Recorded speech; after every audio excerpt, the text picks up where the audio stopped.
Welcome to Blessed and Boys, a podcast that has survived an earthquake. We're one Saints fan, one Cowboys fan, and today, one Seahawks fan. We're one fan of Who Dat, one fan of Dat Win.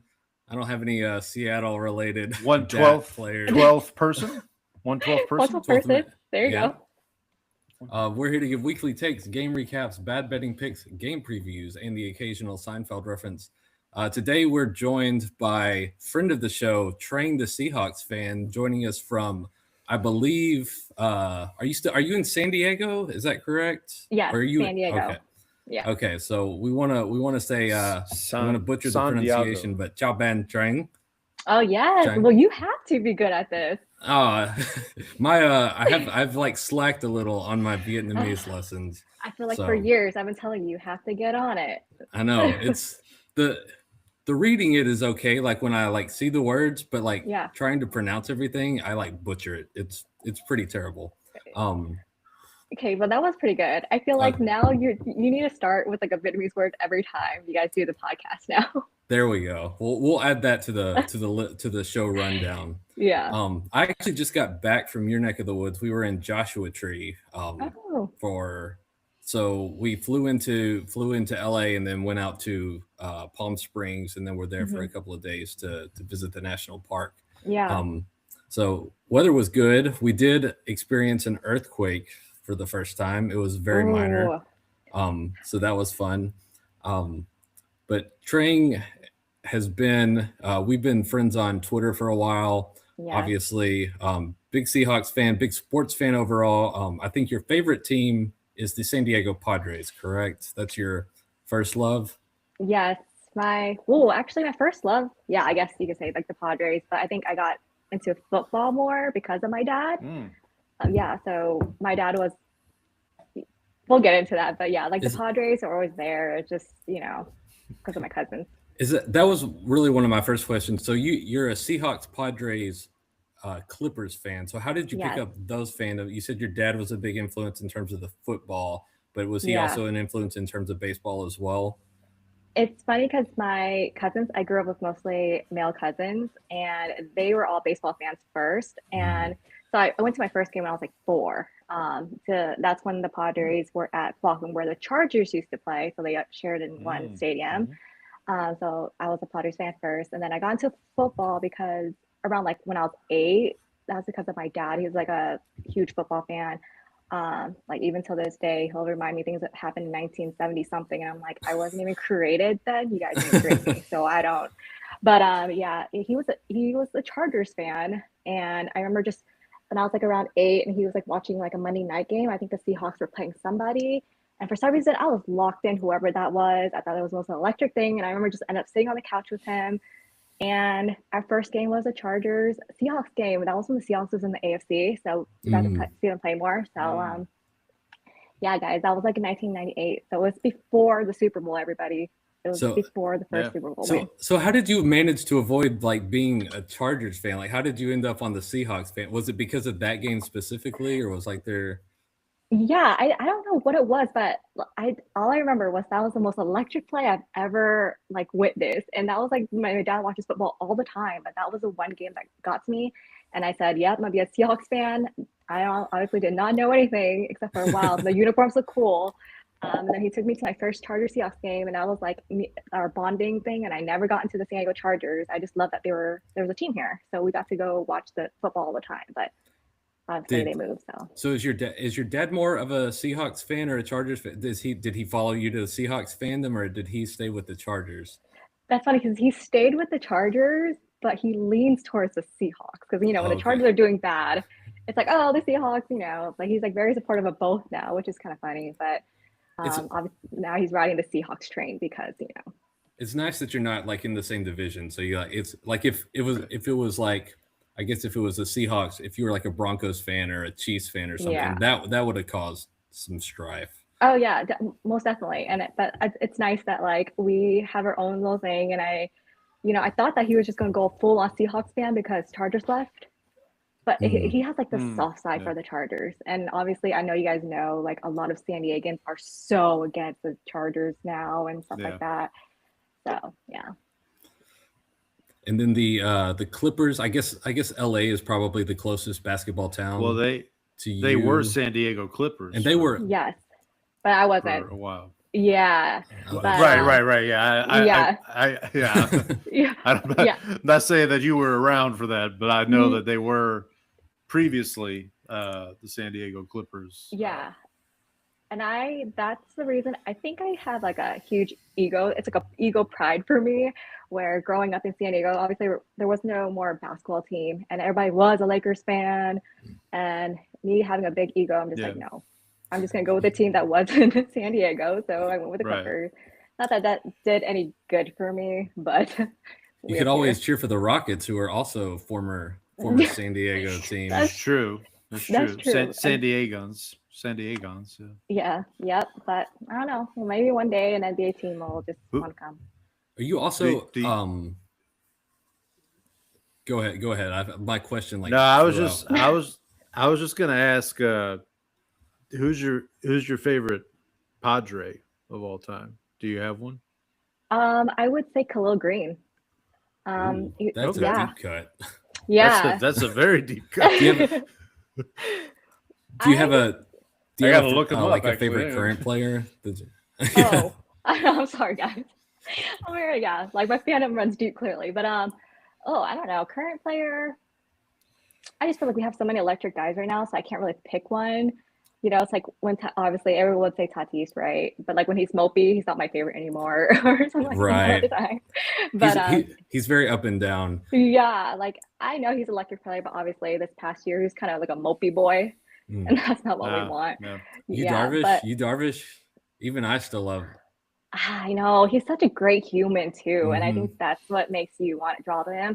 But obviously, his time is up. I'd say, yeah. But it would be nice if they can get him on the staff.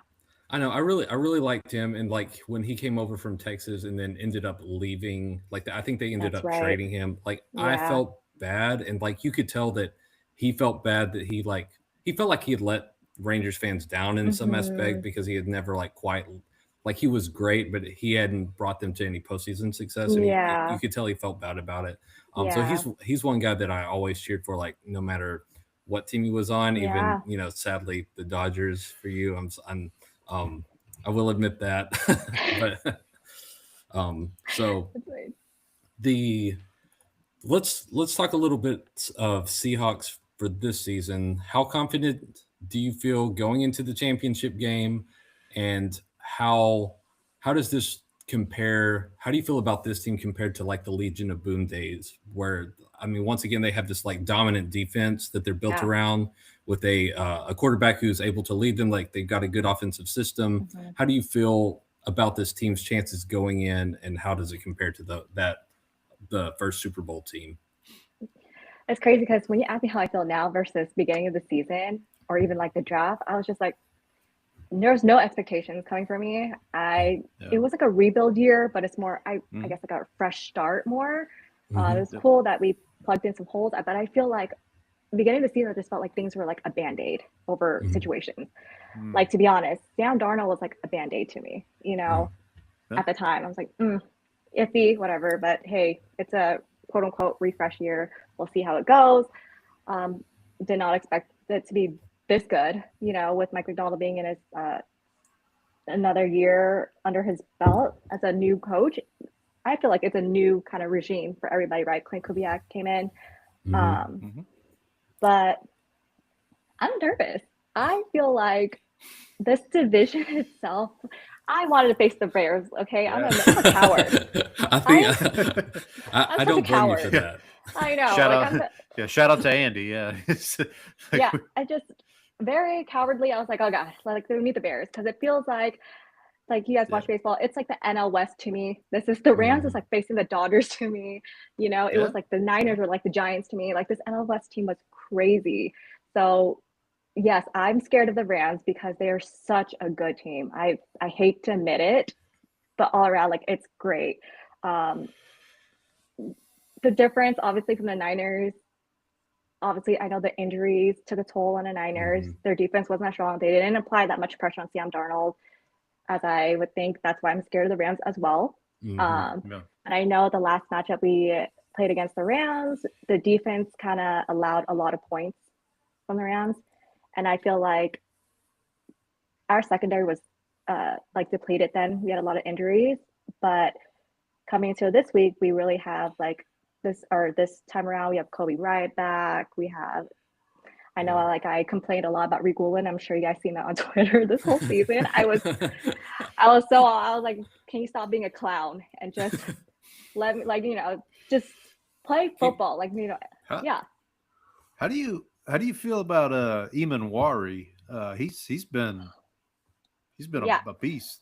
I need everybody to respect his name. That's what I'm hoping. I need everybody to know who he is. He's such a great rookie. When we were talking about the draft, previewing the draft, we're like, this guy is either a Raven or a Seahawk. Like he just fits that mold. And as Brandon mentioned, with like the Legion of Doom. Yes. Yeah. And it's just like when the Seahawks draft him, it's like, of course he's gonna. Yeah. That box safety who's just going to hit everybody and also has like that speed to like just fly around everywhere. So I guess kind of like a Cam Chancellor sort of thing where he can get into the box, but also like get on a tight end or a like slot guy and just kind of take him away, take him out of the picture. How have your feelings changed on Sam Darnold throughout the season? Now I feel like he's a steal. Not before. You don't. I guess watching Geno kind of suffer in Las Vegas made that a little easier too. I would think. Yeah, I would say a lot because I feel like I didn't see him stand up as much on the Raiders this season. I feel like he was on the ground more than he was up. But I feel like Sam Darnold, like he looked more confident this season. I don't know what it is.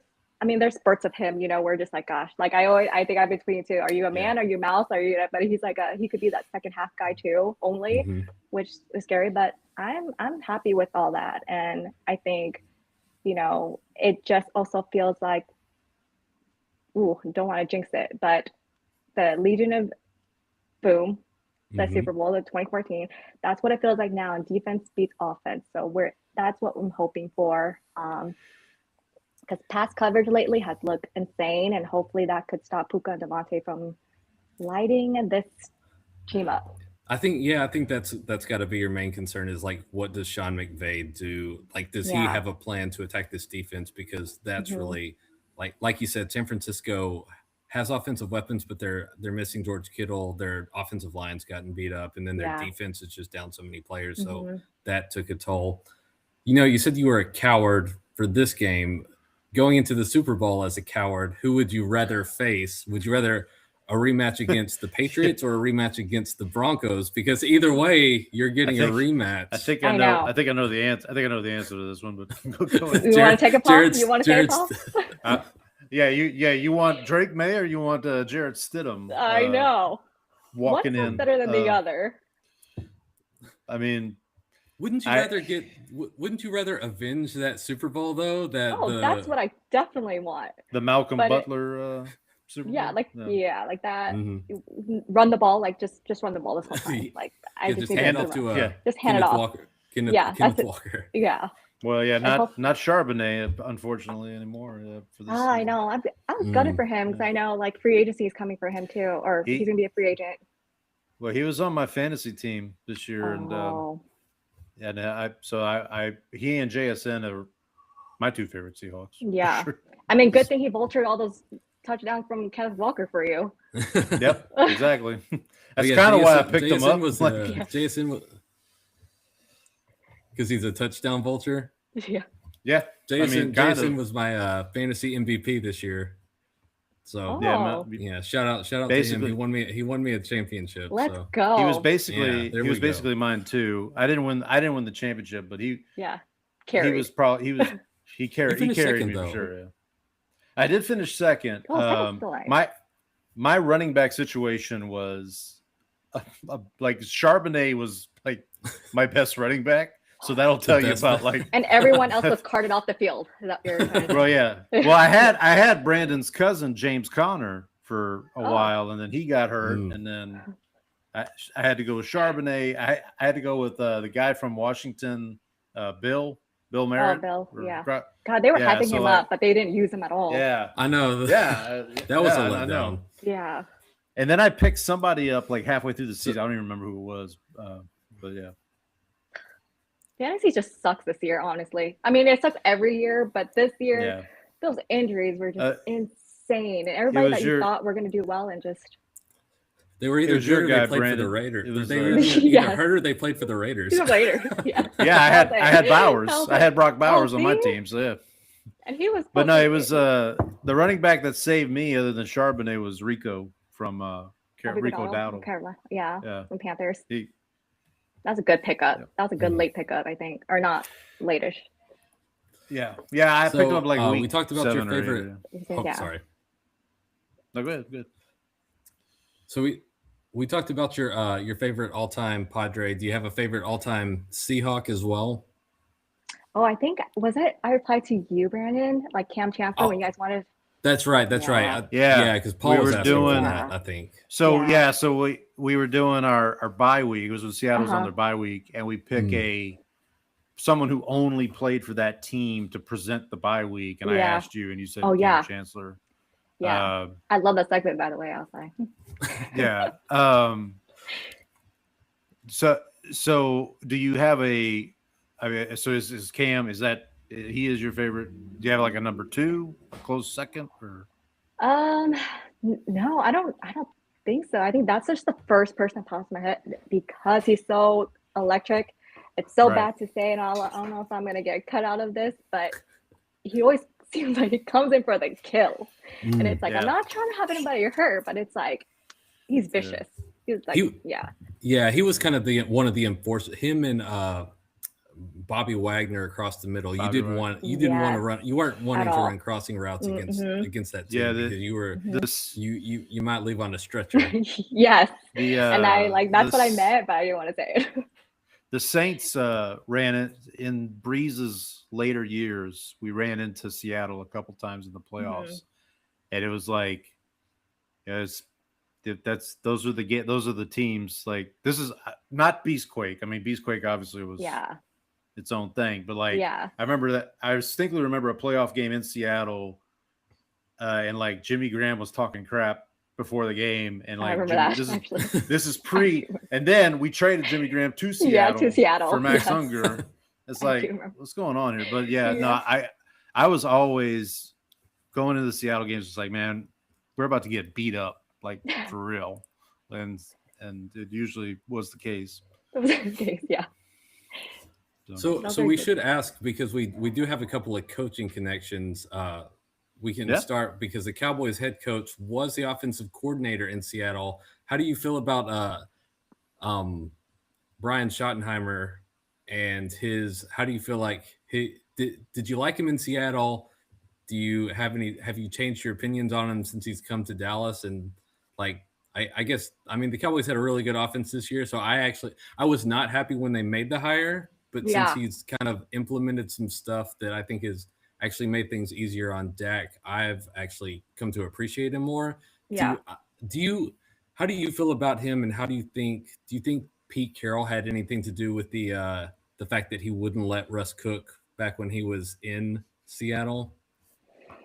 I do think that. I do. I feel Pete just loves to run. I think he's just all about the run. Listen, unless it's the Super Bowl on the 1 yard line. Yeah, right. I mean, that's where my revenge is gonna come here. But right. But and at that time, I don't know. It's a weird thing to say, but I think certain offensive coordinators are just meant for certain quarterbacks.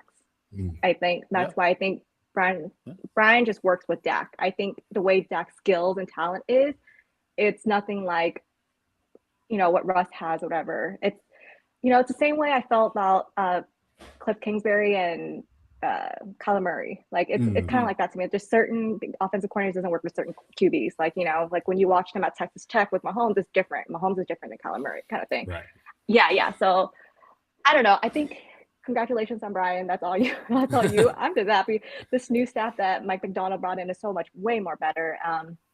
And obviously with Clint Kubiak being able to know how to run and utilize this passing game and everything, like it just works well with Mike Macdonald, and obviously Macdonald runs the defense anyway. So yeah, was going to be my other question, because Kubiak was obviously with the Saints last year, got the offense off to a hot start in those first 2 games, and then goes to Seattle and has kind of worked really well with Sam Darnold and has put him in good situations, kind of like we saw with Darnold in Minnesota. Are you worried that he's going to take a head coaching job this offseason?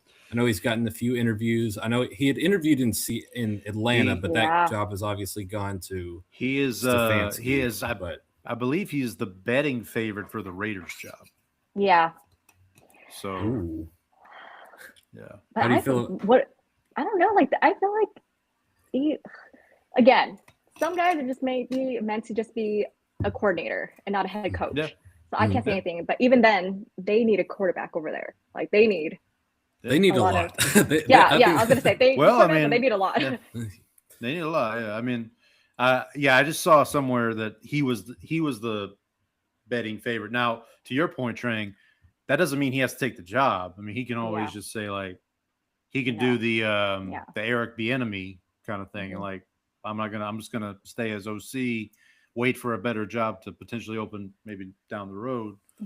Or even Ben Johnson was another one. Like Ben Johnson's better. That's a better example. That's what I was trying to think of. Yeah, Ben Johnson.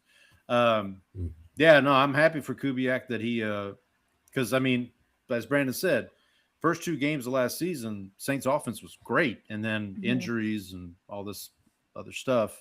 And to your point, Trang, about a quarterback and an OC just kind of clicking, feels like Darnold and Kubiak have done that, and they've kind of found that synergy. Picking up Shaheed in the middle of the season have definitely helped.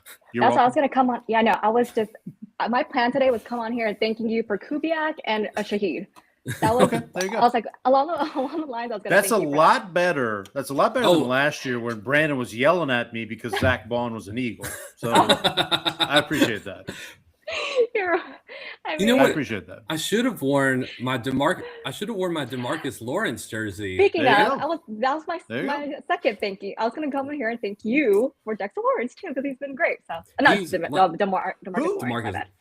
See, I love him because he's one of those guys who doesn't get appreciated enough, because he doesn't always have the sack numbers, but he's great against the run, and then he always plays hard. Like, he's a high motor guy, and so he just fits really well in that system, I think. Yeah. Who? So I know you mentioned McDonald is the defensive play caller. Who is the defensive coordinator? I forgot his name, but I don't think you don't hear from him because right. Is it Alan Dirty? I don't think so. I know Leslie Frazier, I think, is on the staff, but I don't think he's. Yeah, sorry, I'm blanking out right now because I was just going to say something. I forgot the name, but the reason why, when you look at it, when they have the defense in the sidelines, you see Mike Macdonald coming over there with the clipboard and calling. Right. So regardless of who defensive coordinator is, it's Mike Macdonald making the final call, because you see that clipboard over there. That's how Peyton so it was is Aiden Dirty. Aiden Dirty. It's Aiden Dirty, who is the British former defensive line coach for the Cowboys. Oh, okay. I guess that kind of makes sense. Is it like an inverse Ted Lasso thing? Like, is it like? Yeah, that's what it looks. Yeah. Yeah, pretty much. Yeah. Exactly.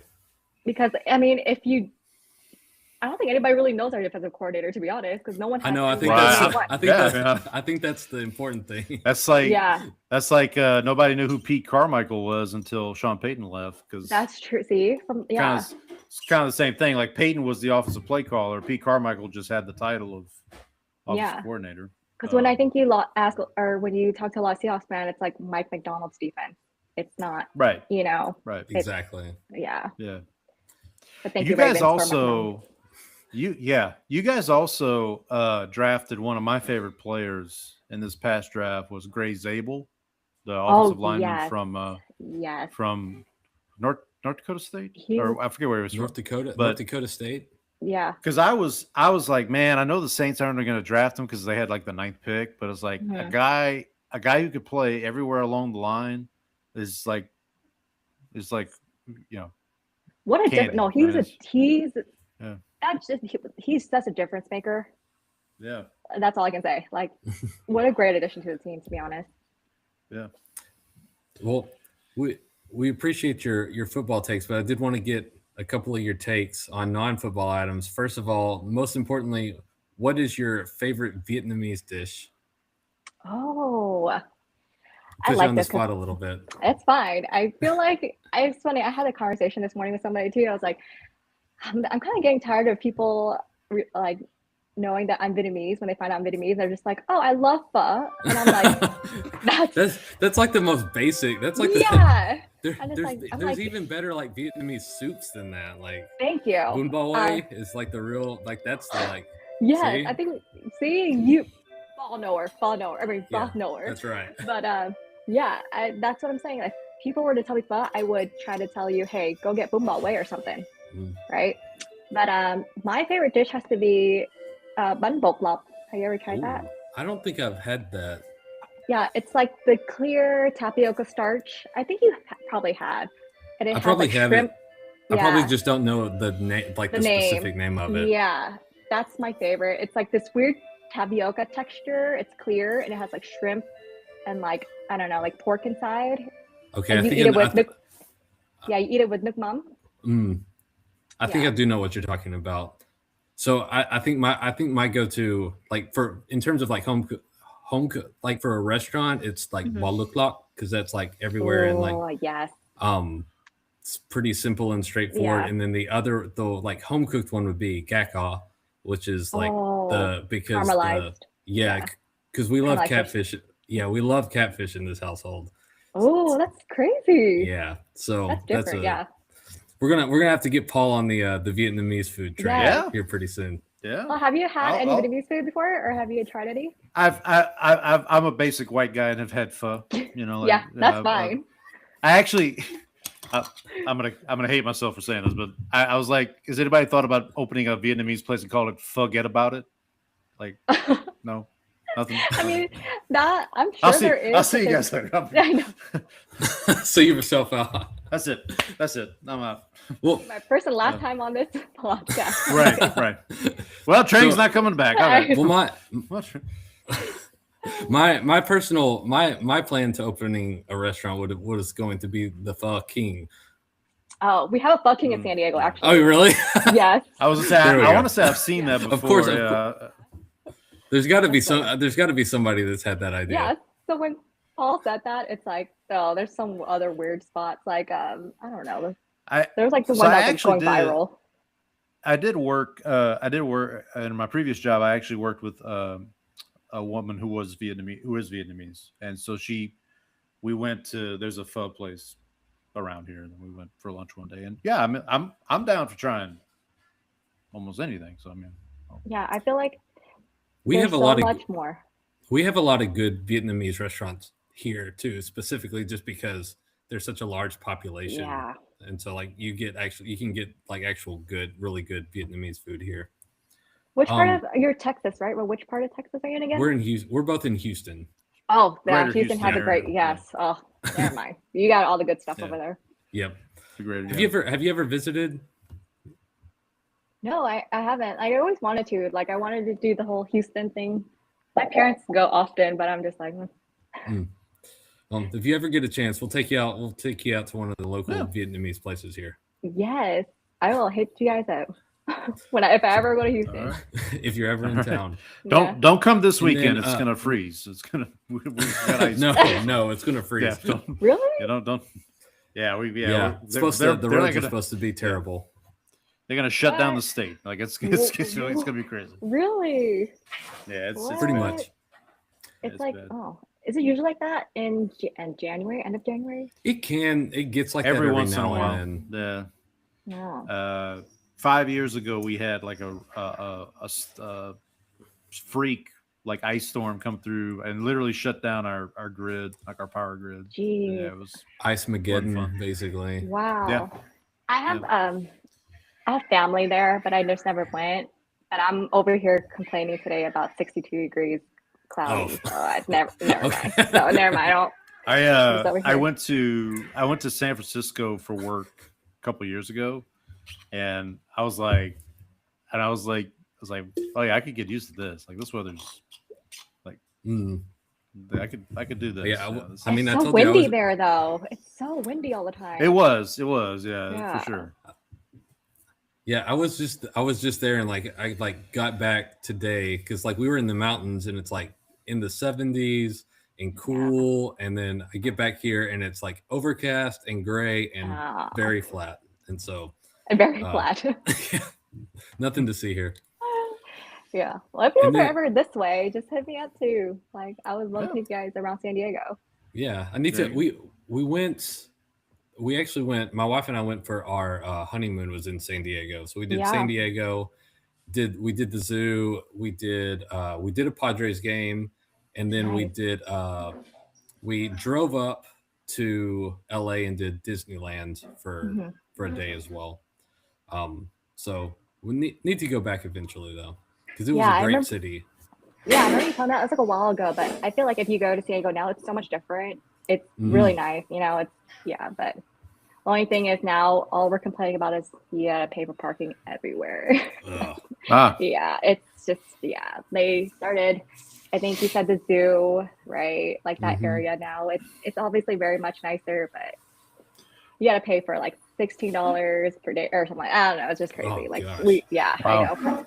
It's living in San Diego, so okay, So I guess final question: what are you in terms of we talk a lot about TV, just TV, music, movies. Anything that you're reading, watching, listening to right now that you're particularly into? Seen any good movies or TV shows lately? Not really. I mean, I read a lot, so I'm always reading like randomly, but I don't know. Have you guys watched Mobland?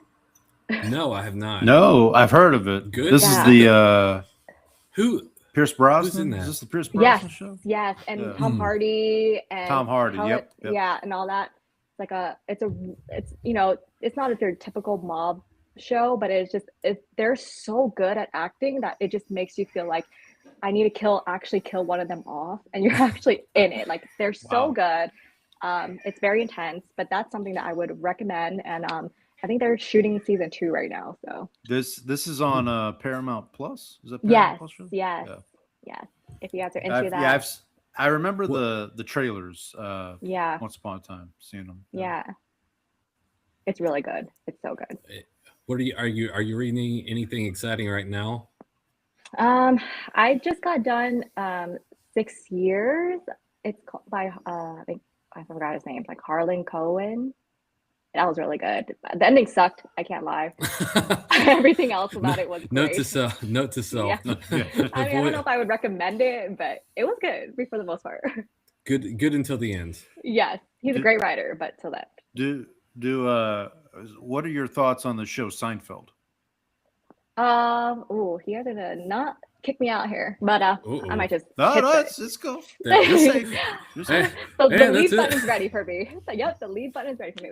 But I couldn't really get into it, and I don't know if I should start over as like more of an adult now that I'm like 35, 36, about to be 36. Maybe I should get into it, but back then I couldn't.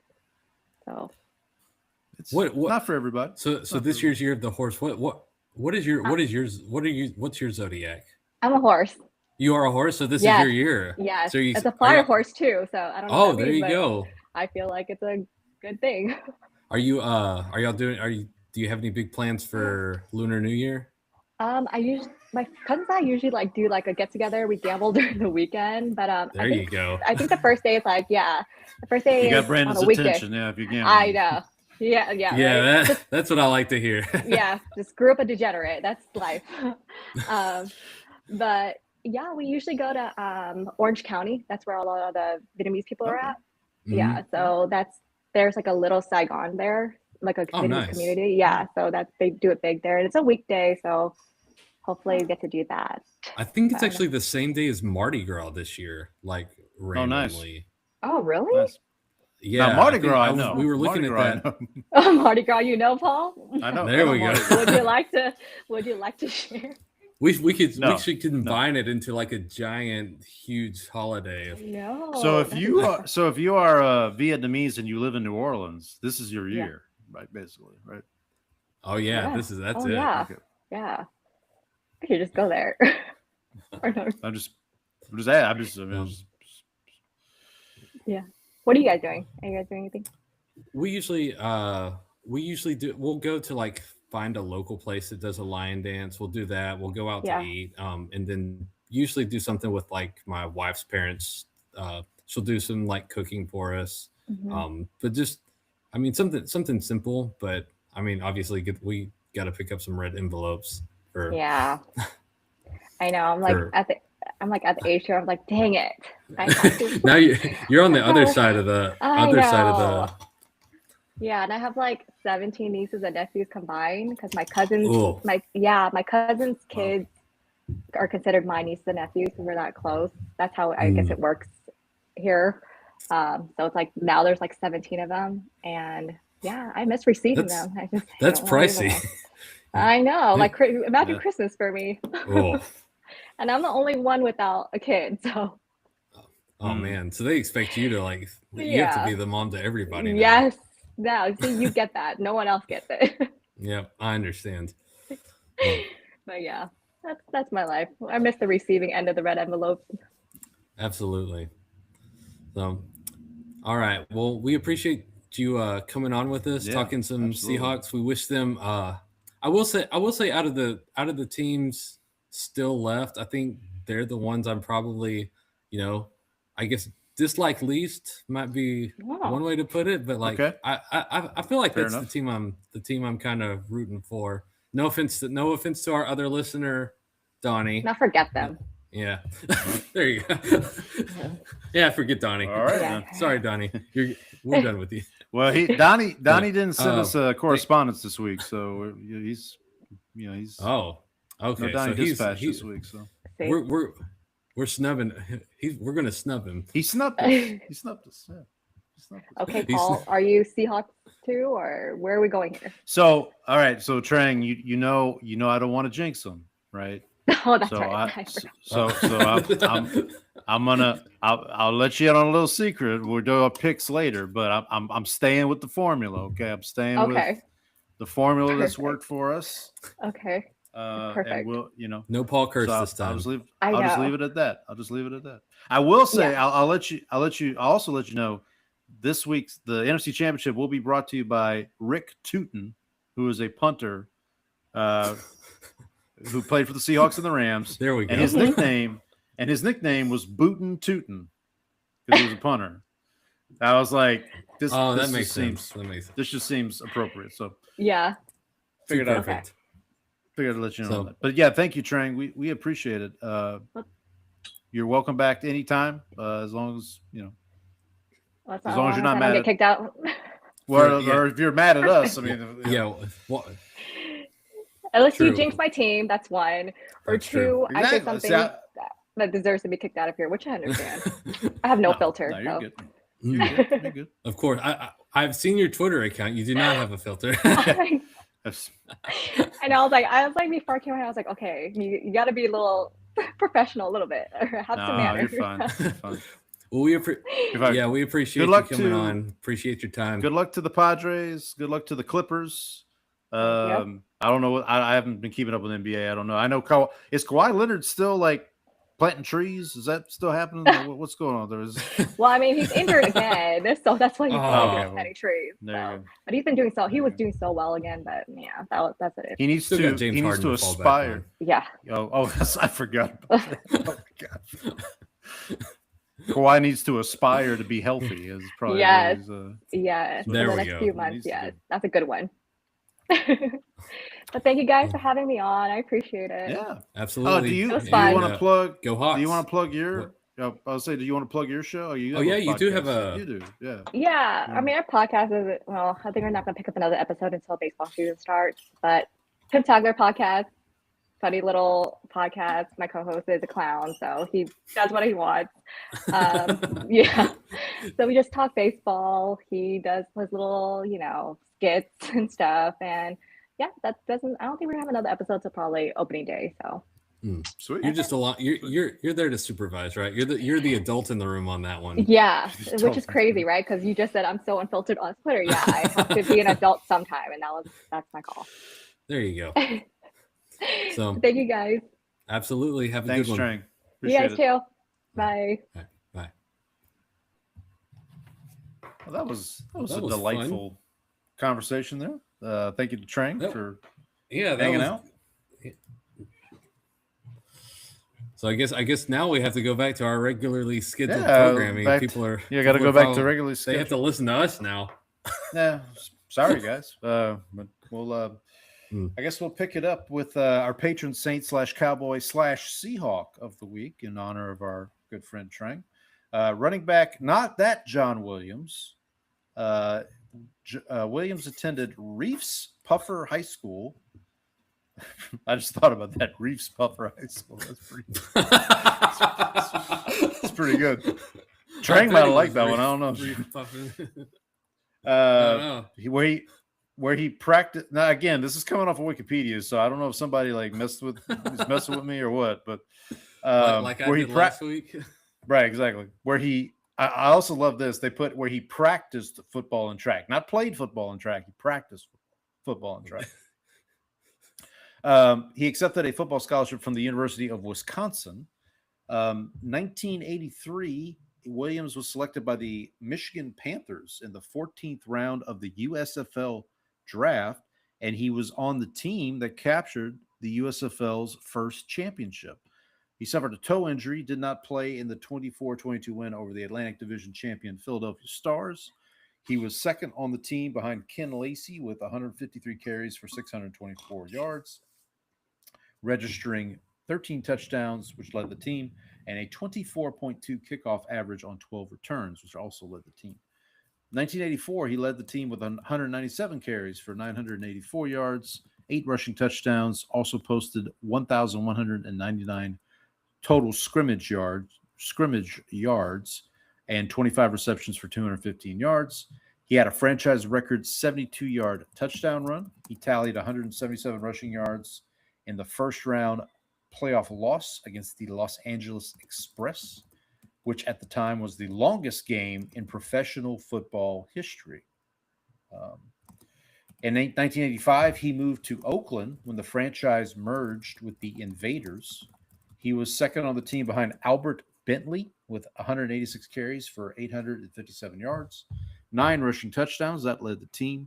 He helped the team reach the USFL championship where it lost to the Baltimore Stars. He would finish his USFL career as the franchise's all-time leading rusher with 2,645 yards, 6th all-time leading rusher in league history. August 15, 1985, he signs as a free agent with the Dallas Cowboys after the Oakland Invaders folded. He made the team over fullback Ron Springs, played in 8 games as a backup to fullback Timmy Newsome, had 13 carries for 40 yards, averaged 21.5 yards on 6 kickoff returns, was released on October 29th to make room for fullback Todd Fowler. November 6, 1985, he gets signed as a free agent by the Seahawks, plays in 2 games before being placed on IR, and is released before the 1986 season on August 28th. On September 2nd of 1986, he signs as a free agent with the New Orleans Saints. He was limited with a sprained knee injury he suffered in his first carry as a Saint. Only appeared in 7 games, spent the last 5 games on IR, was released on September 7th, 1987. The next day, September 8th, 1987. Go ahead. So I will say that he signed with the Saints like 3 weeks before I was born, basically. No, there you go. So yeah. So what was that? September 2nd, 1986. Okay. September 8th, 1987, he is claimed off waivers by the Indianapolis Colts to replace an injured Owen Gill. He gets released on September 27th, 1 game after the NFL strike was canceled. 1988, he goes on to sign with the Calgary Stampeders of the Canadian Football League, reuniting with head coach Larry Kucherich, who was his offensive coordinator with the Oakland Invaders. He gets placed on IR before being activated for the 6th game against how's it against the Stampeders if he's playing for the Stampeders? I don't know. He was released from active roster and signed to the practice roster on October 21st. He was released again on November 6th, finished with 44 carries for 130 yards. So not that John Williams. We salute you for maybe he was so bad for the Stampeders that he was basically playing against his own team. Yeah, maybe. I don't know. Yeah, these Wikipedia folks are messing me up, man. I guess I gotta start reading these before. I'm Ron Burgundy. I'm Ron Burgundy, exactly. So another San Diegoan. I'm Paul, the Saints fan. I'm Brendan, the Cowboys fan. We're your hosts. Izzy, let them know what time it is. Yeah, that's it. It's go time. Let's see you lift that. Mr. Vanderbaum, please. It's go time. This one's for you, Pop. It's go time. It's go time. You've been married 3 times. That's it. It's go time. It's go time. All right. It is go time. If you want to contact us at the show, you can do so via email, blessthemboys@gmail.com, BLESSDEMBOYZ. We're on Twitter at bless_them_boys. I'm at Paul Elliott _316. Brandon is at Ball from Grace. Still on Blue Sky. Still not checking it. Yeah. Don't know what to tell you. We're there in spirit. We're there in spirit. If you're checking us out live on YouTube, thank you. Go ahead, hit that subscribe button. Brandon, you told me we got our first female subscriber this week. We did. How about that? We made it. We're up to 21 that, subscribers. Yeah, one woman. We can drink. We can. That's we can right. Drink. There we go. Yeah, we made it to 21 subscribers. We can now drink. So yeah, if you're checking us out on YouTube Live, thank you. Go ahead and hit that subscribe button while you're here. You can also check us out on Spotify and Apple. Like, share, subscribe, leave a rating and review. Tell your friends, tell your enemies, tell the bots. Before we get into some more football talk here, we're going to take a brief detour because here at Bless Them Boys, we do pride ourselves on being able to discuss other things. But enough about fish. I can discuss other things, you know. All right, Brandon, I'm going to let you tell us what you got up to this week, and then I'm going to step aside for a second. So, as I mentioned on this show, or earlier parts of the show with Trang, we took a trip for my wife's birthday this year out to Joshua Tree, which is in Southern California. So we flew out on Friday, flew into LA early morning, and then flew from there out to Palm Springs, drove out to Joshua Tree, had lunch with, so this was kind of like a big get together for my wife. So we had some friends from college met us there, and then her brother and his wife also met us there. So we went up, rented a house near the national park, which the national park is like huge. It's like absolutely massive. Like you could drive 30 minutes to get to a different area to enter the park. And so we kind of just hung out on Friday as everybody got into town. Saturday, we did a hike up to Warren's Peak. So we did that, not Warren Moon's Peak, but we did go up there. That was a really fun hike. I enjoyed that. Then the next day we did some rock scrambles over there. There was a rock that looked like a skull that we did. There was a heart rock. And so we did some of that on Saturday. Sunday, the Warren's Peak hike was Saturday. Sunday, we did the rock scrambles. Monday, we were originally going to fly out Monday, but it ended up being cheaper to fly out Tuesday. So we just went into Palm Springs and then we went to this one restaurant called Tequila, which has like it's not like a Michelin star restaurant, but it's like one of those like Michelin Bib Gourmand. It's not a Michigan. It's not a Michigan star either. Michigan man.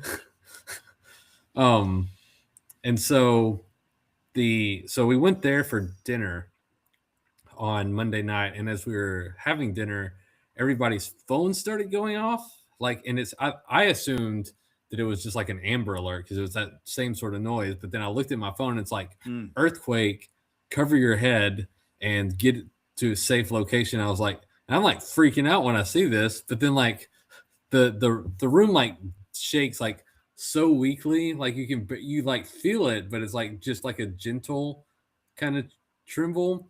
And like we looked at the lady at the table next to us was like, oh, did you feel that? And so I was like, yeah. And then like the kid were like, so me and my wife were like, oh, an earthquake. We've never like felt that before. And then the kids were both like, earthquake, when? When's it gonna happen? We're all like, well, it already happened. You just missed it. Yeah. So that's about how big the earthquake was that we survived. So we did that, and then we went back, and I will say I really like the West Coast. Well, the weather was fantastic, but the other thing about the West Coast is that the sports games are all finished at a reasonable hour, and I can still go to bed at a reasonable time as an old man who is washed. So when I went to San Francisco for work, we got there on a Monday, and the Monday night game started at like 4:30 in the afternoon there, and I'm like, oh, this is nice. This is This is sweet. I think about that too, because like I haven't listened in a couple of weeks, but I usually listen to Bill Simmons' podcast, and he's based out of California, and they'll usually go live after the Sunday night game. But for him, that's like 7:30, 8:30, or it's like 9 o'clock, whatever. Yeah, like 9 o'clock at the latest. And it's like, I just think, man, if I, if you're a sports person, I bet being on the West Coast must be like fantastic, because even for like the weeks where you have the London games or the games over the pond, you have to wake up early. You probably got to wake up like 5 o'clock or 6 o'clock to watch a game, but still you can go 6, you're done by whatever, 8 o'clock or whatever. So yeah. The only downside is if you're a big soccer fan, those days can be rough, because I think for some of those games you got to get up at like 3:30 to watch. Right. Yeah. So that's a little bit more difficult. But so we went to dinner at like, I mean, we are the elder Seinfelds in that we're getting the early bird. Look who's eating at 6 o'clock. Exactly. Jack Klompus is like. So 6 o'clock is like late for us, right? And so we go to dinner, and I see the national championship game is on, and I like forget that it's 5 o'clock, so the game is like started. But we get back to the hotel, and so I'm able to turn on the second half, and I ended up. I mean, we can talk about this later, but I did end up managing to watch the end of that game, which was actually turned out to be a really, really good game. Like, I don't know. Did you catch any of that? I watched a little bit of the first half and just didn't care to watch much else of it. Did you Newman? No, well, yeah, kind of, I guess, but like I wasn't like actively watching, to begin with. I was kind of like I checked in at the beginning, and like Indiana had scored, and I think it was 7-0 or 10-0 or something, whatever it was. And I'm like, okay, well, I see where this is going, and I'll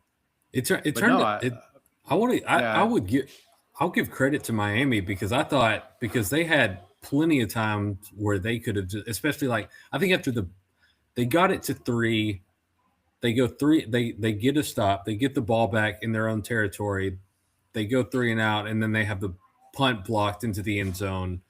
recovered, and you say like, okay, that's going to be it. But they like, credit to them, they battled back a lot, and I thought they did a really good job. And then at the end, Indiana going up 6, and you're like, I don't know, man. Going up 6 feels like you're just you're trying your best to get your heart ripped out of your chest, but Carson Beck underthrows a ball that into double coverage. They make the play, and so but yeah, that was a an excellent game. So what about you, Paul? What did you get up to? Yeah, so I did not go out of state. I stayed here in good old Texas. I did get a chance to go to the movie theater, and I saw a new release 28 years later, The Bone Temple, the sequel to last year's 28 Years Later. Went to an early showing, so much like you and going to dinner early. I went to like an 11 o'clock in the morning show. I took the day off on Friday, and I went to just like an 11 o'clock showing at Regal Cinemas. Have you been to a Regal Cinema? No, we just go to the local one because that's like an AMC, and it is like so. So here's what happened. So I got 4 like ticket vouchers for Regal Cinema. I think you mentioned this. Did you? But the person who gave them to me didn't realize that like the closest Regal Cinema to me is like 20 minutes away, which it's fine. So I used one of those tickets to go see 28 Years Later, The Bone Temple. Very good. It's very good performance from Ray Fiennes is very good in it. Hang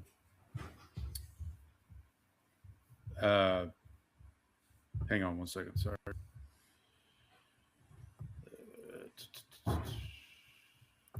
Where would you rank this in like the 28 Days Later catalog? Like, in like the 28 later, like 28. Yeah. So yeah, good question. I haven't really thought about it. 28 later. I haven't really thought about it. I guess so. I think 28 Days Later is probably 1, and then these 28 Years Later movies are 2A and 2B, and then 28 Weeks Later. Even though I like 28 Weeks Later, I know a lot of people don't care for it as much, but I would put 28 Weeks Later at the bottom. They are working on another one, a third, and they set it up. I don't want to spoil anything, but the end of The Bone Temple does set up for another film coming. And I have to admit, I was a little apprehensive going in because the director of this film is Nia DaCosta, who directed. This is the first movie I've seen that she's directed, but I thought she did a wonderful job. But she had directed the Candyman remake that came out last year, or the year before, and that kind of was mixed reviews. I didn't see it, but she also directed this Tessa Thompson movie. Yeah, Candyman doesn't seem like Candyman does not seem of your ilk, I guess. Yeah. Would be the. She also directed a movie with Tessa Thompson that came out last year called Hedda. It's on Amazon Prime. I have not checked that one out either, but yeah. But all that to say, was it about a soccer shot where you hit the ball with your head? You hit it. I don't think so. I haven't seen it yet, but I don't think it's about that. Okay. Based on the footage I've seen, no, I don't think it's that. And then I also watched over the weekend Netflix. There's a new movie out on Netflix starring Matt Damon and Ben Affleck. It's called The Rip. And if you are a fan of like crime movies, cop movies, you definitely want to check this one out. Basically, they play Affleck and Damon play 2 cops in Miami who get a tip on a drug house, a possible drug house, and they go to check it out. And basically, the idea of a rip is cops who rob drug dealers, basically. So like they'll go to a house where they know there's X number of dollars but they only report why, and they keep the difference kind of thing. So it's set up as that kind of film. I don't want to talk about it too much, because if you talk about it too much, you kind of start giving things away. But Ben Affleck, Matt Damon, Steven Yeun is in it. Folks might remember him from Walking Dead. Kyle Chandler is in it as well. Not related to Chris Chandler. No, or Chandler Parsons. No. Yeah. Yeah. So I would definitely recommend both of those. The Bone Temple, I would say, yeah, definitely try to go check it out in theaters. I mean, it's probably still be good at home, but there is one. There are 2 needle drops in the Bone Temple that are out of sight fantastic. Like, just like kind of blew me away. So I would definitely recommend checking it out in the theater. And then as far as 2025 catch up, I did watch The Running Man, the Glenn Powell version of The Running Man that came out last year. It's on Paramount Plus now. It's okay. It's directed by the same Edgar Wright who did Hot Fuzz and Shaun of the Dead and like those movies. Yeah. So if you have a Paramount Plus, or I think it's on MGM Plus as well. If you have one of those subscriptions, give it a shot. Check it out. If you like Glenn Powell, he's quite good in it. The guy who stole the show for me, and he always steals the show in any movie I see him in, is Coleman Domingo, who plays kind of the.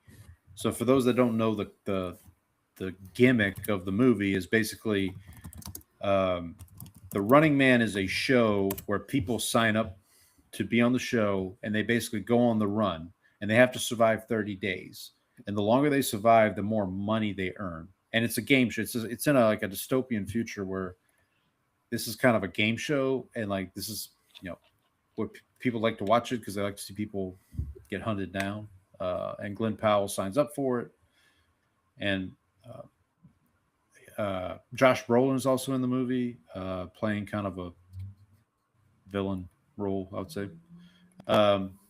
Yeah, it like I said, it's okay. The original, the Arnold version from like 1987, it's maybe a little, it's different than that one. So the setup is a little different. It is based on a Stephen King novel that Stephen King wrote under a pseudonym, Richard Bachman. I think I talked about this with Long Walk when I talked about that movie. Yeah. But yeah, I'll definitely check it out. And then the Oscar nominations are coming out tomorrow as we're recording this on the 22nd of January. So I wanted to check out Die My Love, which is a movie directed by Lynn Ramsey. It stars Jennifer Lawrence and Robert Pattinson. Jennifer Lawrence is getting wide acclaim for this role, and I can completely understand why. Basically, it's a movie where Pattinson and Lawrence are a young couple. They move to, I can't remember exactly where they move, but it's kind of a desolate area. And at some point, Jennifer Lawrence becomes pregnant, has a kid, and it really becomes like a movie about postpartum and like how she kind of it's a little bit more, I don't know about, it's not a plot driven movie. It's more of like a psychological, like, I won't even say thriller, but just kind of more of a psychoanalysis type movie. And like what's happening to Jennifer Lawrence as she's dealing with having a kid, moving, and she's a writer, I believe. And so like, and Robert Pattinson, I don't remember what Robert Pattinson. I'm a writer. But I'm a writer. But I would definitely check it out. It's definitely worth seeing. Right now, it's only available to stream on a service called Mubi, MUBI. They're kind of a newer streaming service. I've heard of it. That's they actually bought the rights to this movie when it premiered at one of the festivals last year. But Jennifer Lawrence will probably be nominated for this. I don't know if she'll win. The role, it is a little bit out there. The heavy betting favorite right now is Jessie Buckley for Hamnet, which I have not seen yet. I I want to see it's not playing anywhere near here. It's not on streaming yet. So when it comes to hopefully they'll put it out on streaming before Oscar season. The other one I want to check out is If I Had Legs, I'd Kick You, which is Rose Byrne is supposedly very good in that. So I'm gonna try to check those out here soon. Rose Byrne was in I always associate her with Damages. Yeah, I know what you're talking about. I don't think I've seen it though. Oh man, yeah, great show. Rose Byrne is in Neighbors, the movie Neighbors with Seth Rogen and James Franco. She's Seth Rogen's wife in that. Yeah. Yeah. See, I don't think I ever saw that. But yeah, I definitely want to check that out. And then an update on my Denzel challenge here, or my Cinechums challenge, the Denzel edition. So this week, 4 for 4. Are we 4 for 4? 3 for 3? 4 for 4. 4 for 4. We're 4 for 4. So this is week 4. This week was a little bit more straightforward than last week. So last week is, folks that listened last week, had a little trick. It was a little tricky finding a movie. This week was pretty straightforward. The theme was blue. So basically, this past Monday was apparently like the most depressing day of the year or something like that. I forget how they. Is it because of like the darkness, like how long the day is, or something like that? There was something like that. Anyway, so the theme for the week was blue. So you could either do something with blue in the title, something where the characters are blue. You know, like again, you kind of cast a wide net. So I just went with. I kept it pretty simple. I just went with Devil in a Blue Dress, which is a 1995 film that Denzel did. It's directed by Carl Franklin. He plays a World War II veteran who is tasked with tracking down a woman who has gone missing. And it's kind of a neo-noir type film. It's really the closest Denzel got to playing like a Humphrey Bogart type role. I really wish he'd have done more stuff like this, honestly, in his career, because it's just a really interesting film. But he stars with Don Cheadle is in the movie also, who's very good. Actually, and there's a connection to my film I used last week. So last week I used Book of Eli. So the woman who plays the femme fatale in Devil in a Blue Dress is Jennifer Beals, and Jennifer Beals is also in Book of Eli. She plays Mila Kunis's mother, who, if you remember from when I talked about Book of Eli last week, Mila Kunis is like kind of beholden to Gary Oldman's kind of clan that he runs because he has her mom, and so she's kind of sticking around to take care of her mom, and her mom is played by Jennifer Beals. Jennifer Beals is the, I guess, titular Devil in a Blue Dress in this movie. So I would definitely recommend checking it out. Check it out if you can. Good. That reminds me, I've actually been listening to. I've been going back through the Kanye oeuvre recently. So started with College Dropout, listened to Late Registration, Graduation, 808s and Heartbreaks. 808s and Heartbreaks, that album stinks. Don't bother. Don't waste your time. And then My Beautiful Dark Twisted Fantasy actually has a song, might be my favorite Kanye song of all time, Devil in a New Dress. Have you ever heard this? Oh, song? I've never heard of it. No. What album is this on? My Beautiful Dark Twisted Fantasy. I think this is kind of widely regarded as his like best album. It's like the most sort of like artistically expansive. He has some songs that are like 6 or 7 minutes long, like the Runaway song, which is like an 8-minute song, which is really good. Devil in a New Dress is like 5.5 minutes. Is this the one? Is Power on this one? Which album is Power on? Is it Power? Is that the name of the song? I think Power is on. Wait. Yeah, it is. Is Yeah, Power it's on this one or yeah, it's on this. I'm looking at it right now. I couldn't remember because there's also like All of the Lights is another like So big, like power so the ballad track that, like power. Track listing is Dark Fantasy, Gorgeous featuring Kid Cudi and Raekwon. Power, Gorgeous also another banger. Okay. All of the Lights, Monster with Jay-Z, Rick Ross, Nicki Minaj, and Bon Iver. Jesus Christ. Okay. So Appalled. Hey, he's got a song named after me. He's So Appalled. Appalled. There you go. Devil in a New Dress featuring Rick Ross. Runaway with Pusha T. Hell of a Life. Blame Game with John Legend. Lost in the World with Bon Iver. And Who Will Save America? Who Will Survive in America? Excuse me. And then there's an iTunes Store bonus track called See Me Now with Beyonce, Charlie Wilson, and Big Sean. I would recommend if you've never. That is a great album, so highly recommend that. And even if you're not going to listen to the album, go ahead and listen to "Devil in a New Dress" because that is one of his. There's a line in that song where he says, "At the Jamaican spot, at the bar, take a seat. I ordered the jerk. She said you are what you eat." Oh yeah, I think I've heard that line somewhere. Great line. Okay, I'm gonna I might have to check that out. I used to, so when I was running, one of the tracks on my playlist was Power. That was kind of a, because I heard it. If you watch it is a good commercials, it was all over the place. Yeah, that song was everywhere.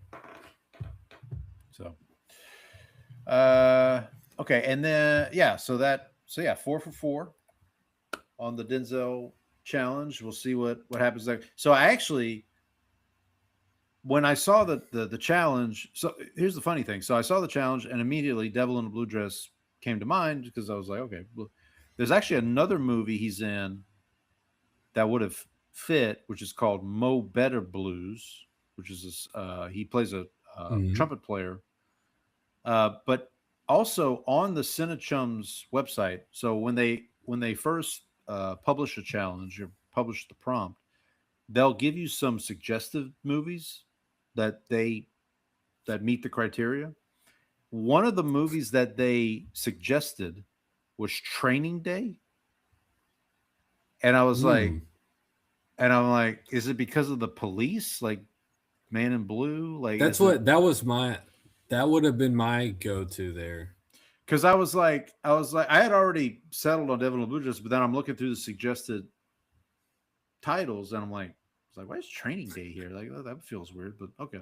Was I Know Who Killed Me on there? I know. No, I don't think so. Are you familiar with I Know Who Killed Me? Sounds familiar. It's a Lindsay Lohan movie. Go ahead and pull that. Go ahead and pull that sucker up. Go ahead and pull that movie up on Rotten Tomatoes and let me know. One other thing before I forget. Have you seen it? No, I haven't seen it. I've heard of it, but I've not seen it. Okay. One thing I did want to mention, filming wrapped today on a new Denzel movie, which should be coming out this year. It's called, oh gosh, I should have had this pulled up. Give me 1 second.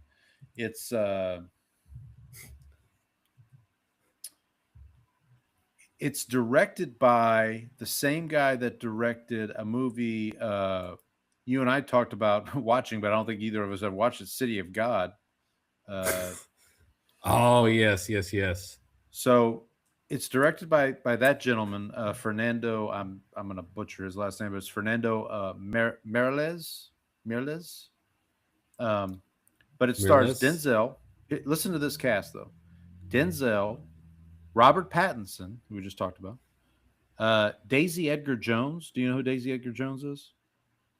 From That Twisters. name sounds familiar.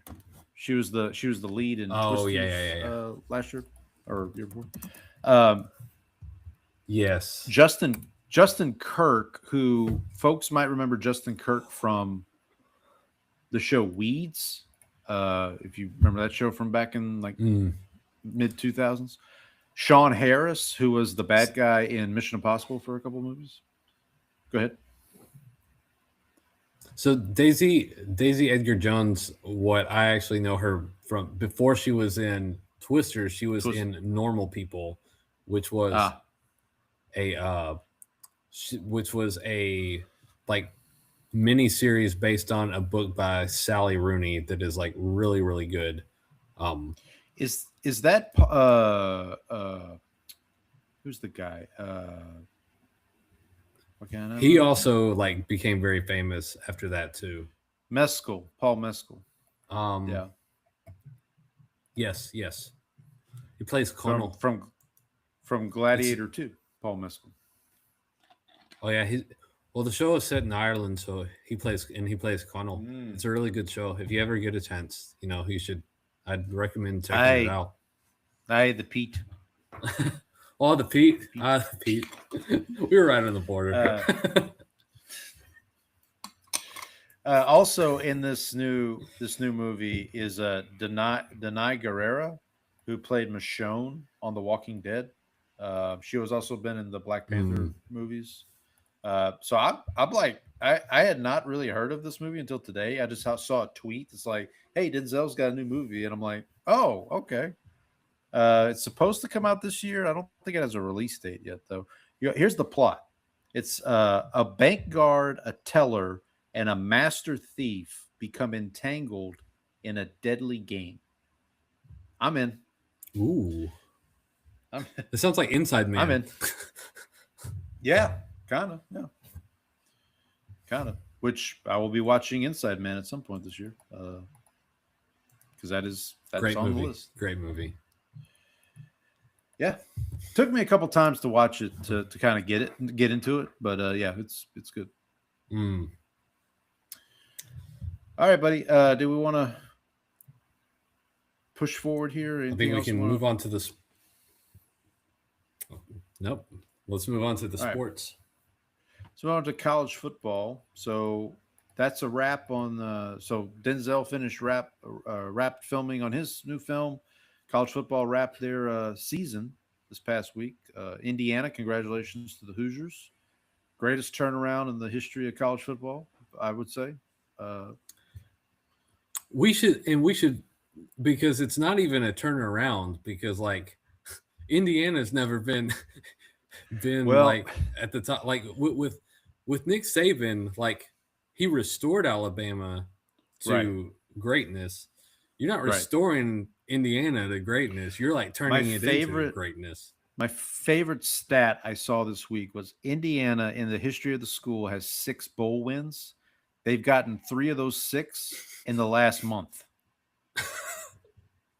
See? So, yeah. So I mean, like, it's crazy. I mean, we talked about it last week about like who would you identify with Indiana football prior to to now, and so yeah. Listen, great work by those guys. Obviously, Fernando Mendoza is going to be probably the number 1 pick.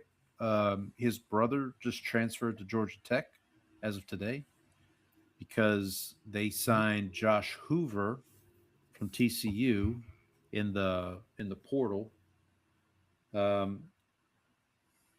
I mean, I'm guessing Cignetti's happy where he is. He just got paid. But if I'm NFL teams, I gotta at least call him and be like, "Hey, you sure you don't want to, Do you think don't want to?" Marcus Freeman ends up taking some interviews for NFL jobs? Eventually, yes. I think that does happen. I do think he was on College Game Day before the national championship game. I didn't get a chance to listen to him, but I get the sense that he wants to finish business at Notre Dame, i.e. win a national championship. And then once he does that, the NFL's fair game. Or if he at least gets to a point where it's like, okay, I've done the most I can at Notre Dame. Now I don't think he'll leave Notre Dame for another college job. I'll put it that way. Like if he's going to leave Notre Dame, I think it's for a pro job. But yeah, real quick on our bowl challenge, Andy ran away with it. 28-18 for Andy. Finished in the 98th percentile. So kudos to Andy, the Bears fan. I was second.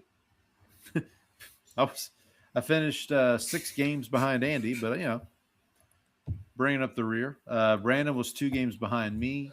MJ Mans 18-28, and Donnie brought up the rear, as it were. So I was right there in the meaty part of the curve.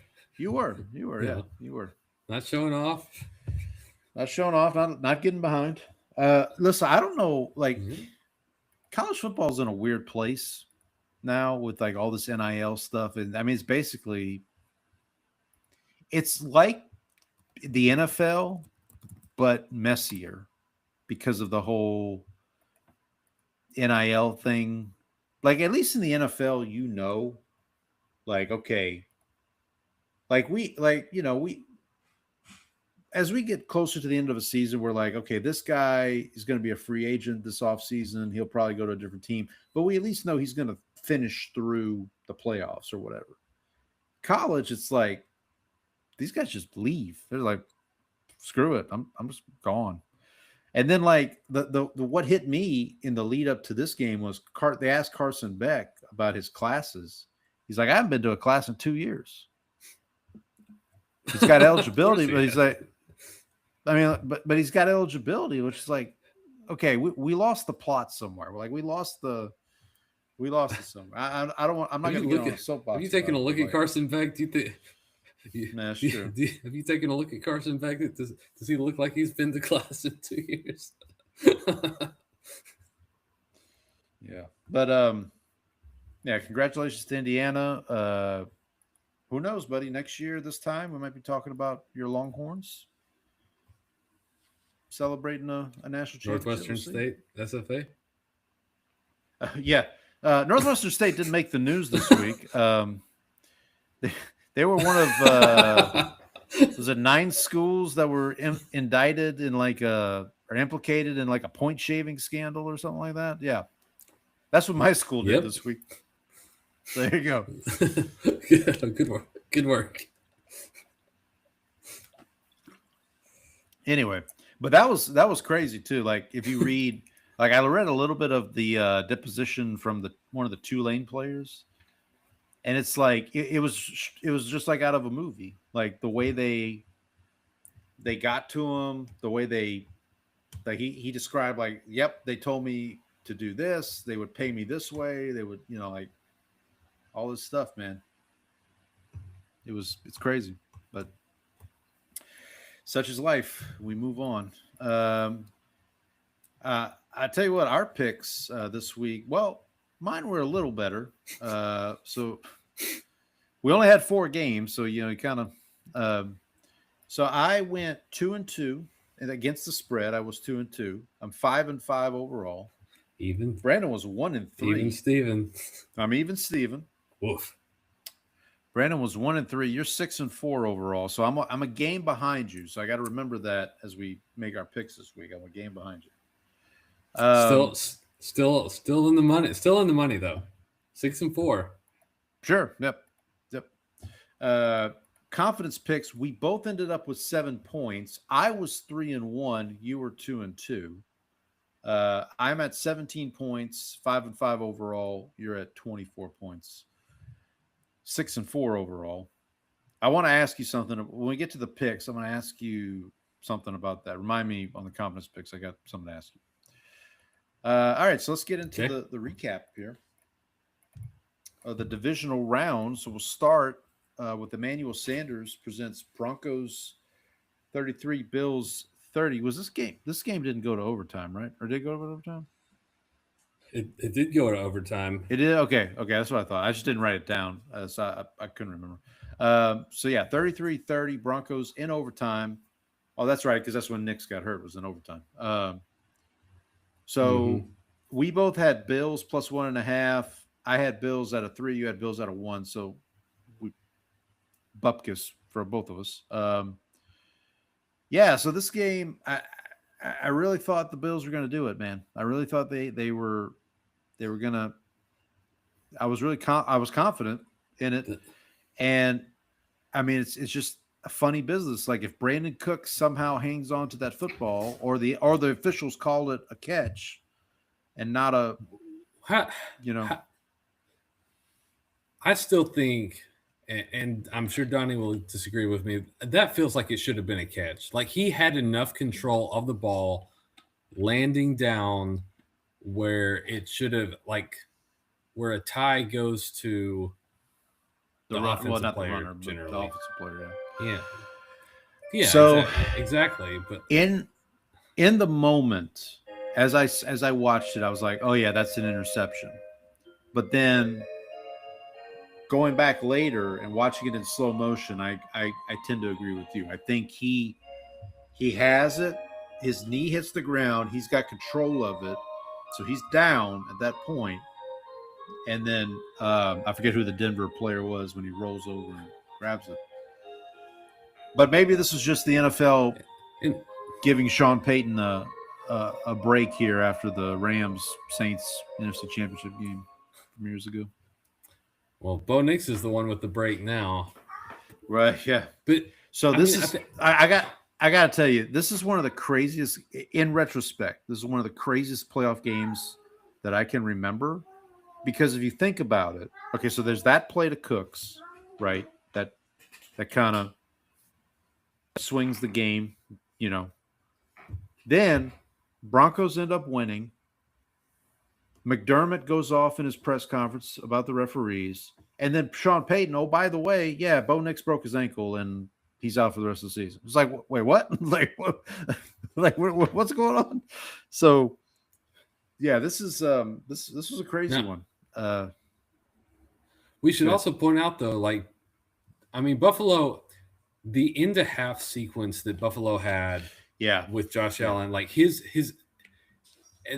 when he's running with the ball, you've got to be more conscious of what you're doing with the ball, because he's just leaving it out there. Like you could see it was ripe for being knocked out of his hand, and that happens. Denver cashes in and gets a field goal out of it, and so and I think Allen ended up with 4 turnovers in this game. I think so. But that's the difference in the game. Like if they don't get that field goal before halftime,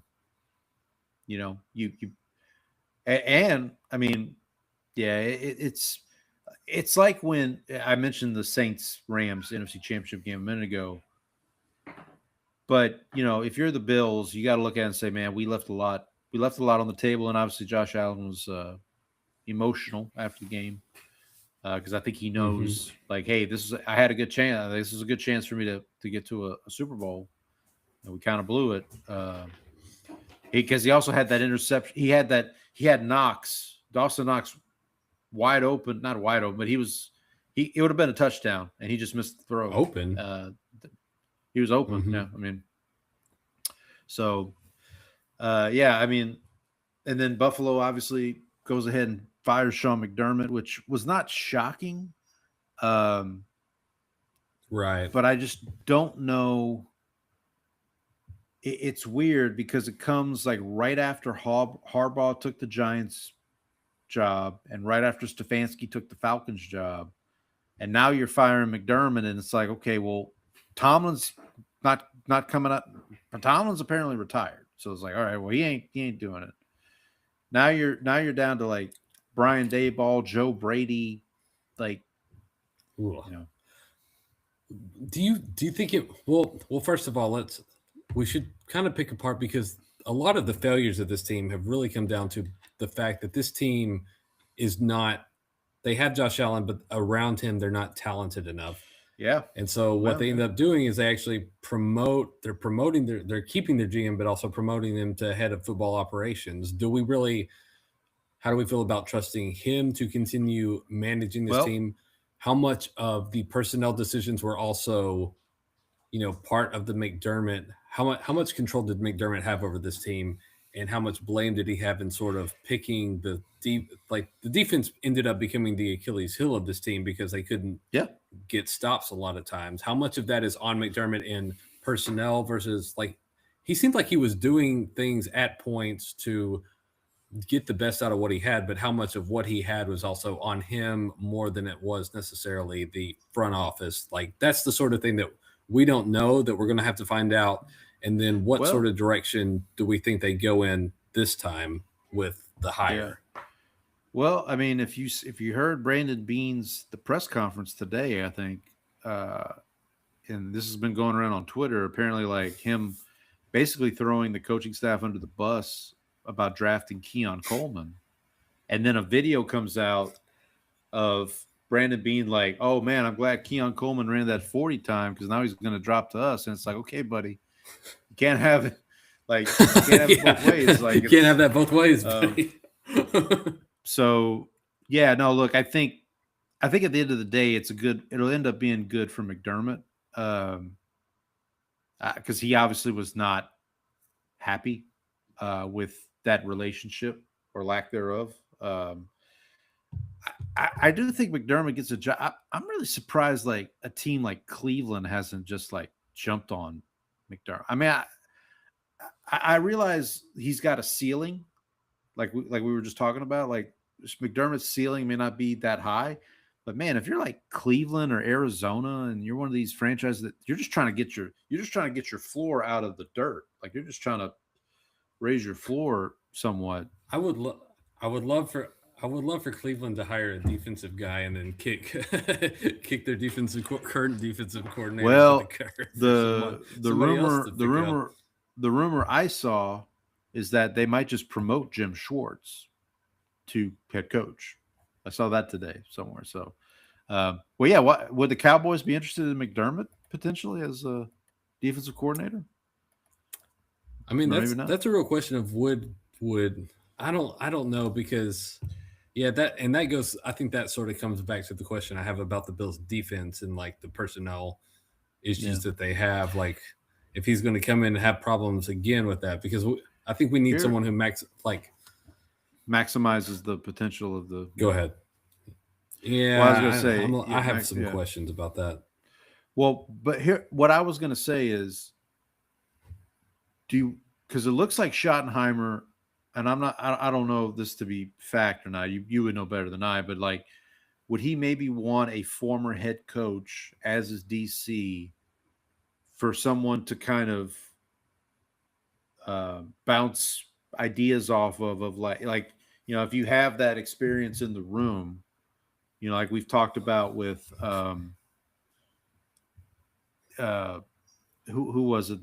Ben Johnson. It was would Ben Johnson hire Dennis Allen as his as his DC? I'm not saying Ben Johnson's leaning on Dennis Allen for that kind of advice, which he shouldn't be. I can tell you he's not, because the Bears are actually competent. But hiring the former head coach defensive coordinator really worked out for us with Eberflus. So I don't know. Well, that's But that wasn't. But was that Schottenheimer's call though? That was Jerry's call, wasn't it? I don't know. I think that was more. I think that was a Jones hire, and I think the guys that they're talking to right now are more guys that Schottenheimer is actually interested in. Gannon, the guy from Philadelphia that I'm really excited about. I'm kind of hoping they end up with what's his name? Christian Parker. Yeah, I think that's right. Sorry that we just we took Broncos Bills into a place we're talking about the Cowboys. So for the Broncos, we're all. So obviously the bad news: Bo Nix is out. They feel confident in Stidham. I get it. You have to say that. You can't come out and be like, "Well, we're screwed." But it's gonna be tough. So he got his bone ixed. Yes, he did. Yes, very good. Very good. Very good. Yeah. It's gonna be tough sledding. I will say, at least they at least they have home field. That's the one thing. They have home field. Right. Drake May's making his first. They have the defense. Drake May's making his first road playoff start and Denver is not an easy place to play at times. So, especially with that defense. Yeah. You're telling Stidham to do the same thing that Bo Nix does, like just don't screw it up, basically. Yeah, like convert a few third and longs, don't throw the ball away. Just if you need to take a sack or throw it away, just do that. Let our defense keep us in the game, and then hopefully we can try to win this 17-16 in the end. What I will say, and I saw this stat somewhere, Sean Payton went 5-2 with Jameis Winston as his quarterback, 5-1 with Teddy Bridgewater as his quarterback, and he won games with Taysom Hill playing quarterback. Like, Sean Payton can make it work, and I know I'm a homer because, but like I wouldn't count. I just wouldn't count them out. I just wouldn't count the Broncos out. Before we move on to the next game, I forgot that I pulled up I Know Who Killed Me on Rotten Tomatoes. Would you like to take a shot? Would you like to take a shot at first the critic score and then the second the audience score? The critic score got to be like 20 something. It's got to be in the 20s. Lower? Teens? The teens? The 8, 9, 7? I don't know. Not 9%. 9%. Okay. You want to take a shot at the audience score? Is the audience score higher than the critic score? Yes. Okay. 20%. 30. Okay, 25. We can just play this game. 26%. 26%. Oh. Why don't you just tell me how bad this movie is? There you go. Speaking of All bad, right, this was bad. This was bad for the 49ers. Braylon Edwards presents Seahawks 41, 49ers 6. We won't spend too much time on this because we talked about it a little bit with Trang, but I had the Niners plus 7.5. That was no good. I had Seahawks at a 1, so that was okay. You had Seahawks minus 7.5, Seahawks at a 3, so you're good there. 49ers plus 7.5 look dead on arrival, basically, because Shaheed, that game was over fast. Shaheed takes the opening kickoff back for a touchdown, which why he wasn't returning kicks for the Saints, I don't know, but whatever. So yeah, opening kickoff, return for a touchdown. I think the 49ers had like a turnover pretty early in the game. Yeah, it got late early, for as someone would say. Obviously, the big takeaway for the Seahawks is Charbonnet. We talked about this with Trang. Charbonnet's out for the rest of the playoffs with his ACL, I think. Yep. So Kenneth Walker's load going to take a bigger load on Kenneth Walker's shoulders. So we'll see how that impacts him. Oh. Good night, everybody. Yeah, I got you. Yeah. I got you. Well, you talked about this getting late pretty early, but that's what I was going to say is like once this got out of hand, like you could just see like the 49ers offense, like Purdy was just basically having to just stand back there and was just like having to try to find something, and nothing was open, and the Seahawks defense just like smothered that 49ers offense. So over the last 2 games, they held the 49ers to 9 points in 8 quarters. The Seahawks last 2 games, they allowed 9 total points, which is unreal, especially when you can kind of consider what the 49ers offense was doing to other teams. Like even like the Eagles defense the week before, like made them look like the Eagles defense we consider one of the best in the league, and they still managed to put up points against them. They come into Seattle and nothing is happening. So shout out to Mike McDonald. Not that Mike McDonald. Not that much. Oh, Blackwater, keep on rolling. One thing I'll say, the other thing I'll mention about the 49ers, John Lynch had a press conference today, the general manager, and he said Brandon Ayuk has played his last snap for the 49ers. So there you go. No one was shocked. Nope. So you got the Cowboys going to make a run at Ayuk now? They're gonna. We can use him as a bartering chip for George Pickens. You know, it's funny because he just signed that contract like 2 off seasons ago, didn't he? Yeah. I don't know what happened, but got bad. Up next, Ryan Mallett presents Patriots 28, Texans 16. You Speaking of getting bad. Yeah. Now before we turned the mics on, you were like, "Hey, if you're gonna take a break, don't do it during this game," because I didn't watch it. Yeah. I didn't watch any of it. I did watch. So let me real quick. So I had Patriots -3.5, Patriots 4. Good for me. You had Texans +3.5, Texans 2. That's bad for you. I did watch a good bit of this game. I thought the Texans. I really thought I think I texted you at one point. I'm like, their defense is just gonna will them to this game. Will Anderson, basically. There you go. I mean, it was crazy, man. Like Stroud would turn the ball over, and then Will Anderson would just make a play. He would just, or Daniil Hunter, or who's the guy that always gets suspended, but he got like the Walter Payton Award. Azeez Al-Shaair. Azeez, yeah. It's like, I mean, this defense was all over the place for the Texans. But credit to the Drake. Made a couple plays he needed to make. Stephon Diggs had a kind of a revenge game for against the Texans. And yeah, go ahead. Oh, I got 2 things to say. So Azeez Al-Shaair was the Texans Walter Payton Man of the Year award nominee. Mm-hmm. And so the Texans posted that on social media, and I opened the link and I was like, isn't this the guy that always gets suspended for dirty hits?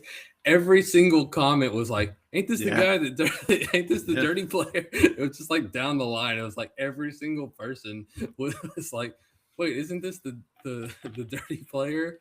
And then the other thing was, Will Anderson, I placed a bet on him at plus 1,900 to win Defensive Player of the Year.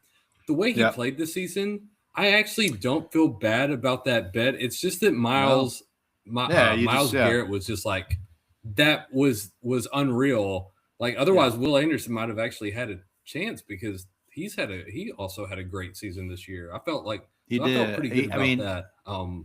And this is why, if you're a Texas fan, you got to be frustrated because like you had this Super Bowl caliber defense. And we talked about it on the show last week. I was like, look, Stroud, as long as Stroud doesn't turn the ball over 4 times, they're going to be in good shape. And sure enough. And he actually, we said because last week he turned the ball. Did he turn the ball over 3 times last week? Or 5? Yeah. And so it was like, hey, as long as that's right.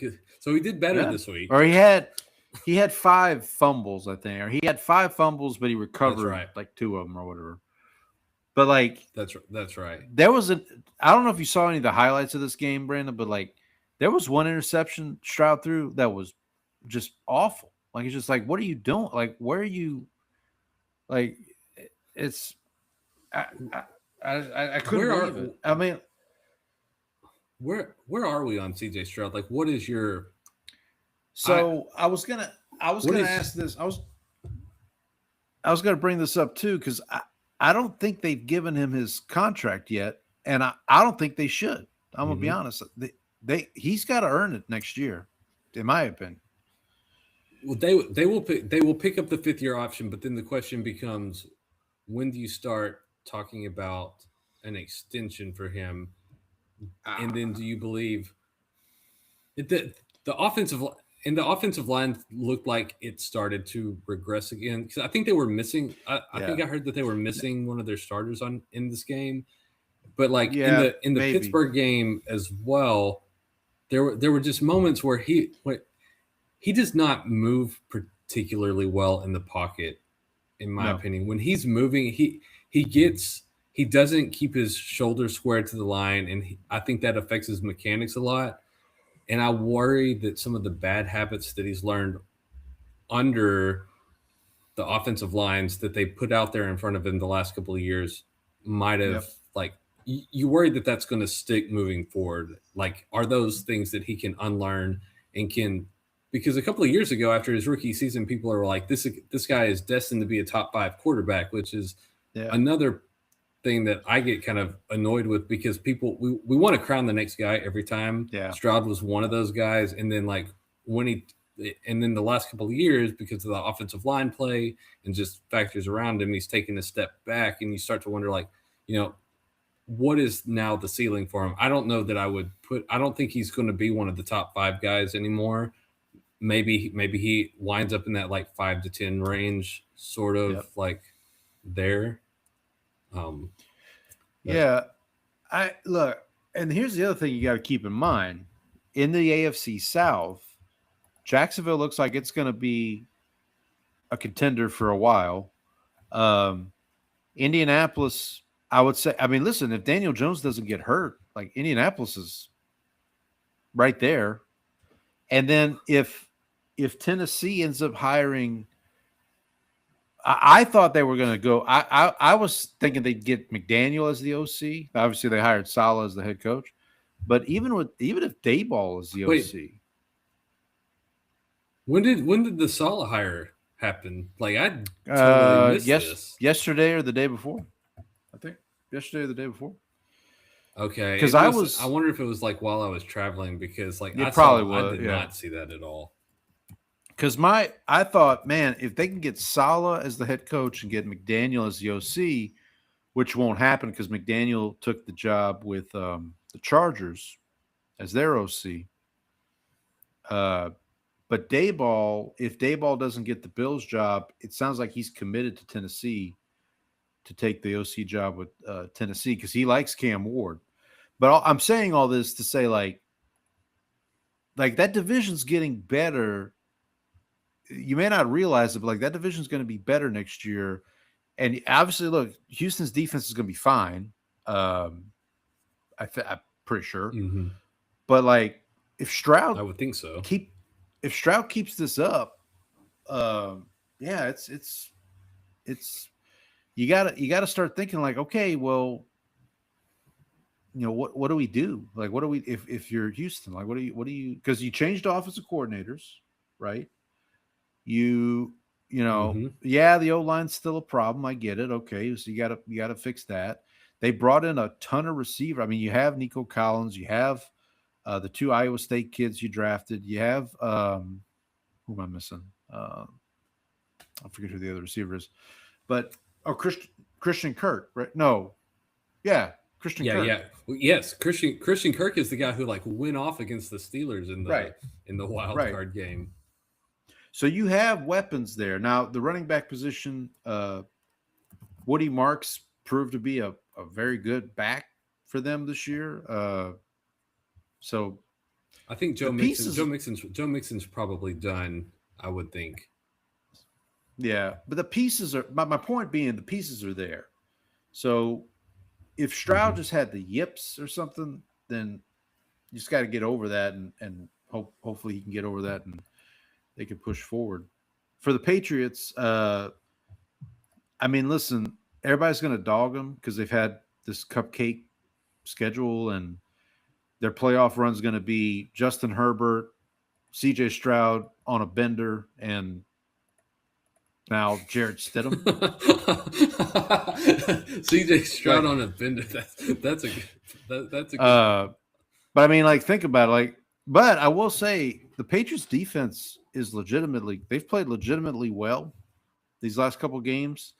And if they do beat Denver, which looks like they might, and they go to the Super Bowl, like, they have just as good a chance as any, which is it's really something, man. Like Tom Brady left in what, 2019, 2020?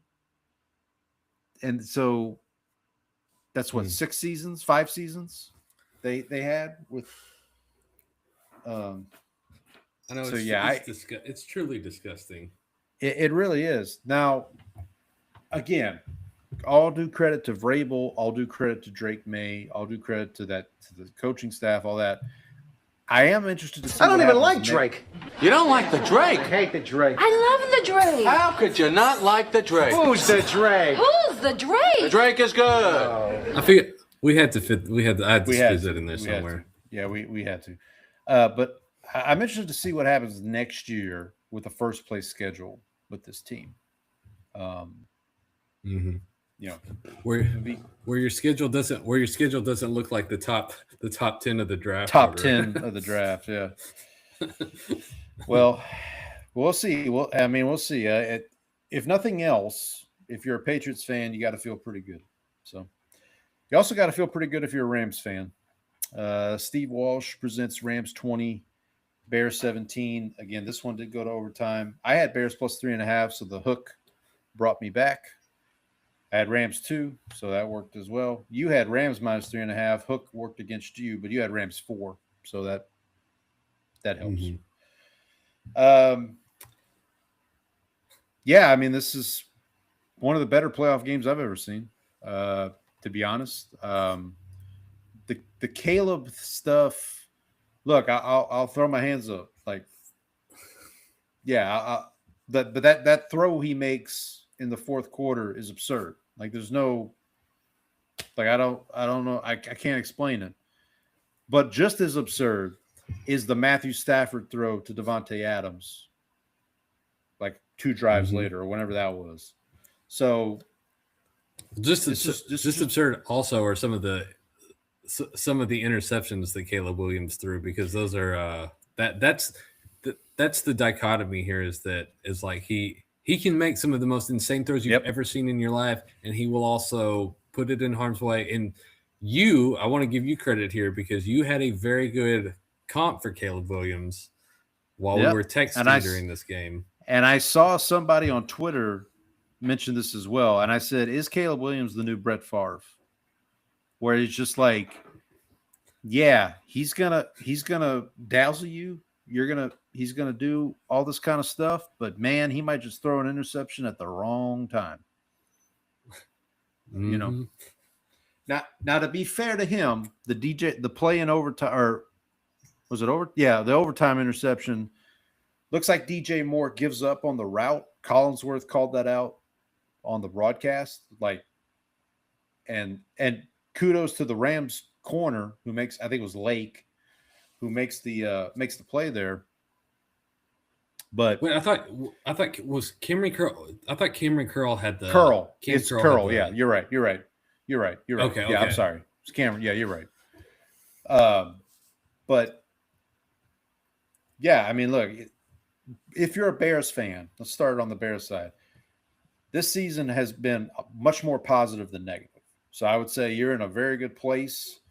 Ben Johnson did a press conference today. Someone asked him about, can you build from this? And he's like, we don't build from anything. We're starting over like everybody else, which honestly, that's what a coach should say. And so, like, they've got the right coach.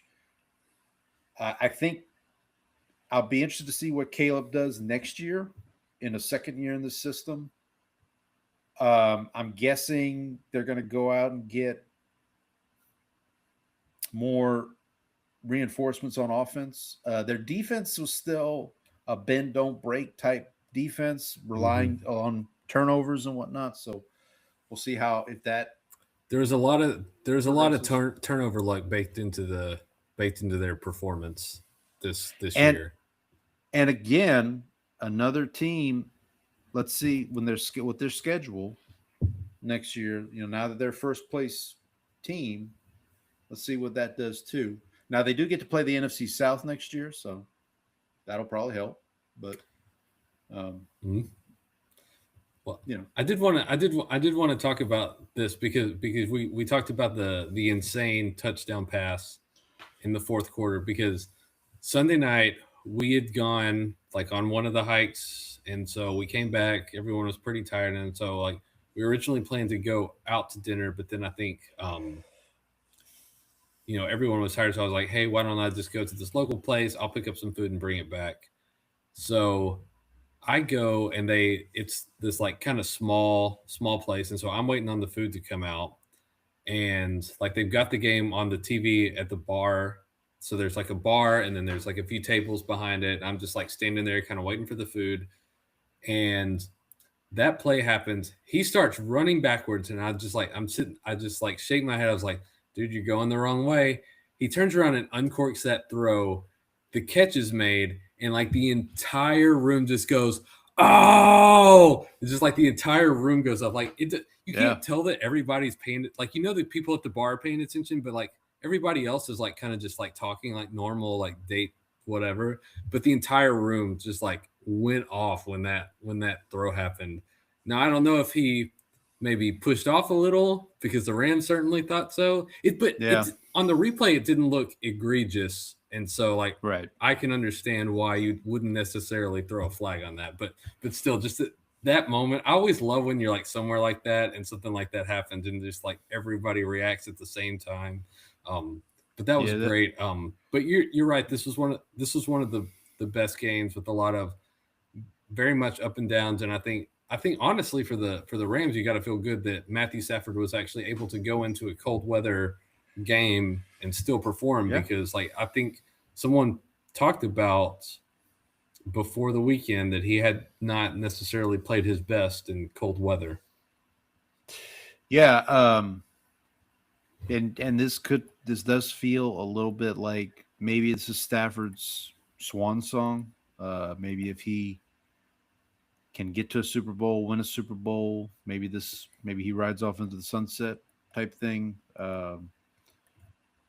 But yeah, this Rams team, they're legitimately good. I mean, they have obviously Puka and Devontae. They have Kyron Williams, Blake Corum in the backfield. Parkinson at tight end. I actually meant to bring this up with Trang because we were talking about Eamon Wari, and I think Parkinson for the Rams is going to be a key in this game against Seattle if he can find those open spaces, if there is any. In the Seattle defense, but yeah, I agree with you. This is a good win for Stafford. Continues his maybe MVP season. We'll see. Coming up in a couple weeks, but yeah, the Rams did what they had to do to get the win and get on to the NFC Championship. So. Their special teams almost let them down again. That's kind of been their bugaboo this year has been their special teams. Their punter had kind of a shank punt at one point. They obviously did make the field goal at the end to win it. So yeah, with the thicker kicker. Yep. So anything else on divisional round weekend we want to discuss or want to move on? I think we can wrap that up. Move it on. Yep. Let's move on. So just want to give the updated NFL coaching landscape. So obviously Brandon just found out that Robert Saleh is the Titans head coach. But it's news to me. So Titans hire Robert Saleh. The Giants hired John Harbaugh. I don't know if we've gotten your thoughts on the Giants hiring John Harbaugh. I'm really curious to see because you said that he is bringing his offensive Munkin, offensive coordinator with him. Yeah, it looks like. So I'm curious. It looks like Todd Munkin's coming with him. Yeah. Yeah, so I'm curious to see how that works out and who he brings in as his defensive coordinator. So, we'll see. I'm curious to see how he's able to sort of rebuild with, because the last few seasons he's had, they've always sort of had a pretty strong defense under him with the coordinators that they've had, and then he also like recently has had multi-time MVP Lamar Jackson. So kind of curious to see how his sort of leadership works in a new place, and if he's able to replicate that in a different place. Because you're always curious to, like, when he's been there that long, can he pick it up into another organization? Like we've seen his brother do it multiple times, but this feels like the first time that he's going to have to do it himself and go out to a new place. And so I'm curious to see how that works out. Yeah, me too. Yeah, I know. I'm pretty sure Munkin is the offensive coordinator that they're going to bring. I don't know about defensive coordinator. The Falcons hired Kevin Stefanski, which I was not thrilled about, because a competent head coach with that offensive firepower kind of scares me a little bit. Now, they also retained defensive coordinator Jeff Ulbrich, which I know you were maybe interested in him at the Cowboys. Which I was not a fan. I was not a fan of. So we're both mad at the Falcons right now. The one thing I will say is they did hire as their offensive coordinator Tommy Rees, who was the offensive coordinator with Cleveland. So that's not like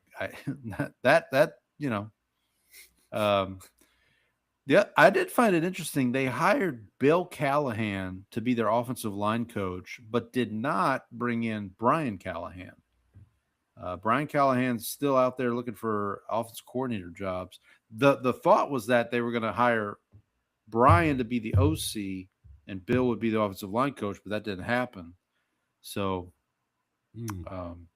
and I don't think Brian Callahan's getting a head coaching job. So, I mean, I wouldn't think so. And the other hiring, the Dolphins hired Jeff Hafley, who was the Packers defensive coordinator last year. He was previously the head coach at Boston College prior to joining the Packers as the defensive coordinator. Looks like he don't know. His staff he's starting to find his staff. I'm not sure where they're going to go, but we'll keep an eye on it. Go ahead. I was going to say what I hear is his former job. The Packers have interviewed someone for that from a division rival. Did you? Yeah, Al Harris, former Cowboys secondary coach Al Harris, being interviewed for the team where he used to play up in Green Bay. Could end up taking Jeff Hafley's old job. And he currently is the Bears secondary coach. So correct. Yeah. So currently, here's the openings that we have. We have the Bills, the Steelers, the Ravens, the Browns, the Cardinals, and the Raiders. I will say, obviously, we talked about Mike McDaniel becoming the OC with the Chargers. Brian Daboll, it looks like, has a agreement in place to be the OC with the Titans, assuming he doesn't get a head coaching job. The other one I saw today, too, this might interest you, Brandon, is Brian Flores has signed an extension with the Vikings, assuming he does not get a head coaching job. So, brutal. It struck me as odd that, basically it's like, so he's basically saying, like, if I don't get a head coaching job, I'm going back to Minnesota, which makes sense. But we'll see. So I believe I mentioned this with Trang. I believe Clint Kubiak is the betting favorite in Vegas for that job, which would make sense being they have the number one pick. They're probably going to bring in a quarterback.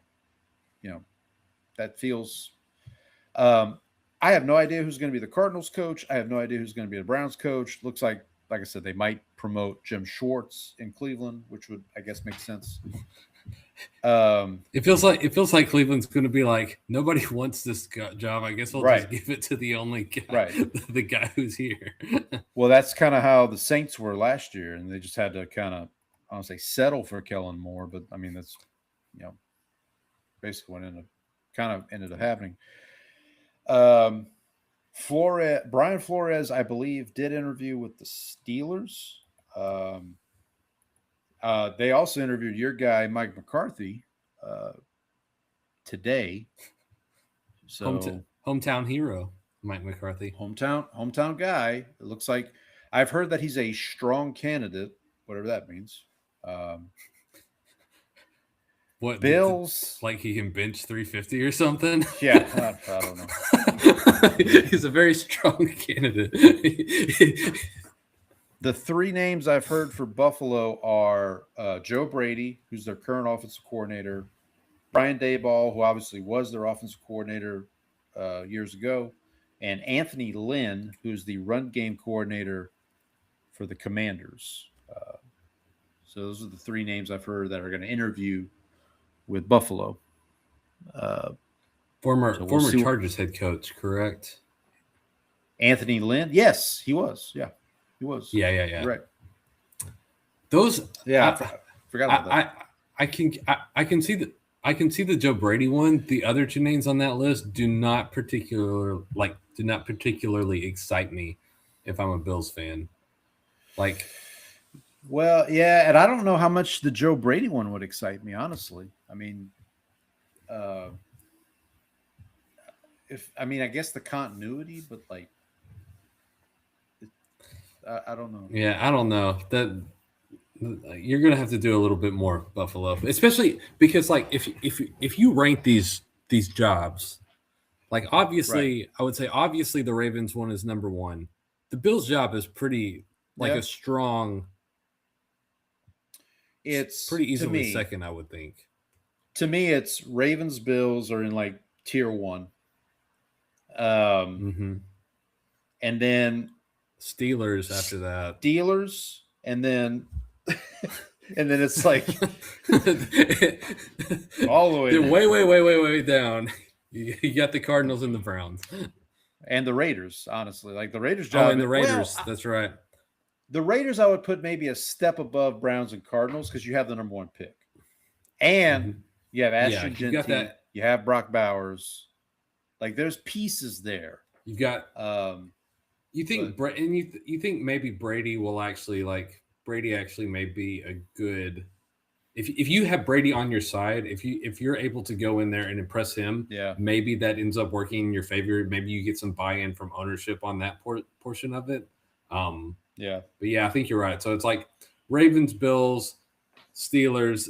Steelers a step down, and the strength of the Steelers, like head coaching job is a lot of that is organizational, like because you feel like you're gonna, like they don't fire people like it's a bodily function, like right, like George Steinbrenner or or something. Yeah.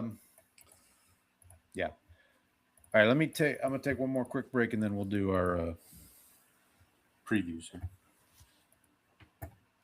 All right, that sounds like I need to check in on some NBA scores here. Let's surf on over to ESPN and see what's happening.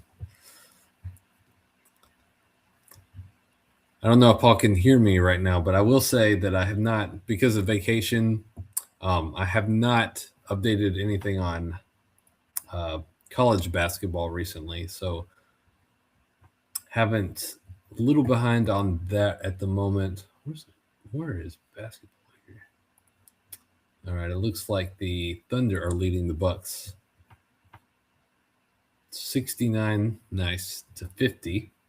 That game is almost to halftime. The Grizzlies lose to the Hawks tonight, 124 to 122.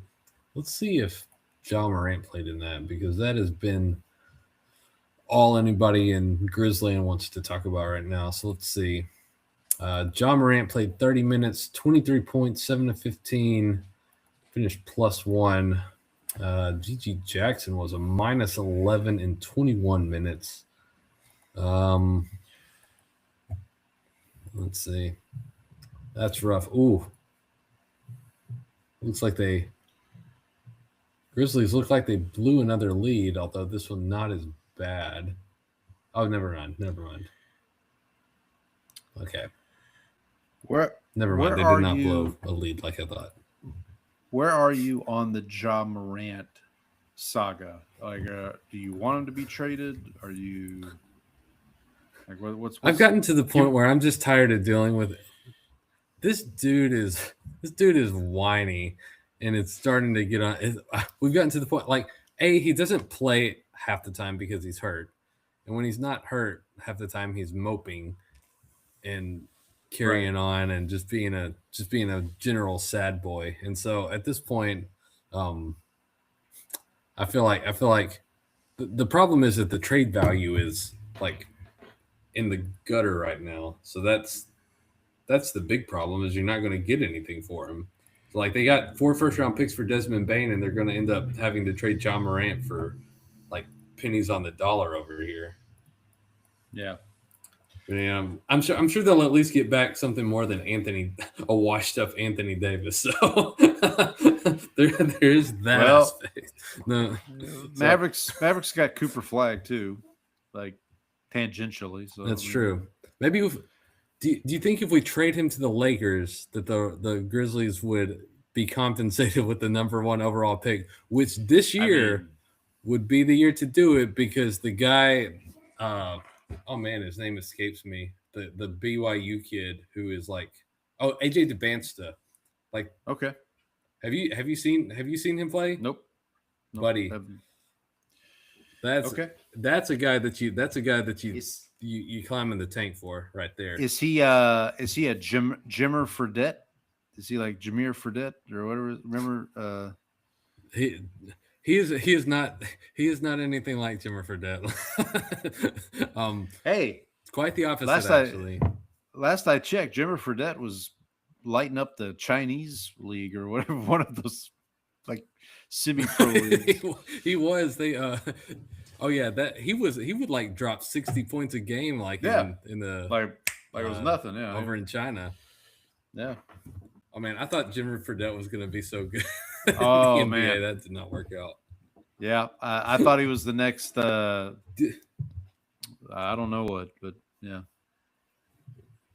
JJ Redick, maybe. Was JJ Redick? Yeah, that's who it was. JJ Redick. All right, buddy. You want to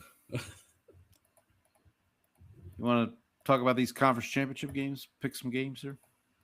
Let's get it going. I'll kick it off with Sunday, the game that brought to us by the starting quarterback for the Broncos, Jarrett Stidham. Who else? Who else is going to sponsor this game? I mean, like, I know. So Jarrett Stidham presents Patriots at Broncos. Jarrett Stidham goes for the revenge game. Broncos are home 5.5 point dogs. Now, I'll remind you that for our confidence, we only have 2 points to well, this is okay. This is what I was going to ask you. You are currently leading, what is it? 17-10. So No. 24-17, right? I'm sorry. Yeah, 24-17. My apologies. You're same difference. Like literally the same. Literally same difference. Would you allow? We should have talked about this beforehand, but like I'm trying to think of a way. Is there a way that we can make it to where the math works out where I can catch you, or do we want to just do that one in the Super Bowl maybe? Let's do that. No, because I want to do some other stuff on the Super Bowl. I got an idea. Okay. Go ahead. Let's do. We will have. See, 1, 2, 3, 4. Okay, let's do point totals. You also have to assign. So you do 1, 2, 3, 4. Okay. And then you have to pick the winner versus the winner of the game, but then you also have to pick over under as your other confidence pick. So like you could say, I think this game is going over, and I'm super confident in that. I'm going at 4 for the for the points, the point totals. Okay, so hang on. So give me a sec. Let me pull up. But are we using the number on ESPN? You want to use the over under number? Do they have a number? Do they have a number posted? Yeah, they do. Okay, so yeah, so sure, let me. why So, not? okay, all right. So hang on. So let me make sure I got this right. So for the confidence, we're picking the winning team and assigning 1 to 4, right? And then we're picking the over under and assigning. But so we're picking 4 things: 2 winning teams, 2 Yes. over unders, and we have to assign 1, 2, 3, 4 to that. Okay. Correct. All right. Correct. Okay. So for this game, Patriots at Dolphins. Jesus Christ. Patriots at Whoa. Broncos. How'd they get in here? I have no idea. The Dolphins they're watching this game. That's about the only. I'm gonna take the Patriots on that one. Yeah, I'm gonna take the Patriots for sure. Confidence of 4. Patriots at Broncos. The over under, the number I'm looking at ESPN. This is via DraftKings. This is odds by DraftKings. The number is 42.5. So let me find a place to mark this in our spreadsheet here. So the number is how am I going to do this? Okay, I'll do it here. Over under 42.5. So I'll let me start here. I'm going to take the Patriots minus 5.5. And I'm taking the Patriots at a confidence of. Okay, well, hell, I'm going to take the Patriots to win at a confidence of 4. I got to update this spreadsheet now because I only. Yeah, I know. Okay, hang on. Give me a sec here. Let me update this data validation real quick. K16. All right, so we'll do 3. This is what people tune in for. Behind Absolutely. the curtain. Paul updating data validation on the spreadsheet. All right, I got All right, so I got it. So I got Patriots out of 4. I got a Patriots out of 4. What are you? Let's do your regular picks real quick. Okay, I'm also going to take Patriots minus 5.5. I'll take the Patriots. I'm going to go. Before we do this, what is the point total on the Seahawks Rams game? Seahawks Rams. The point total is 46.5. Okay, I will do Patriots 3. Okay, Patriots 3. And then I'm going to go under 42.5. Okay, so hang on a second here. Actually, wait. I'll just do it this way.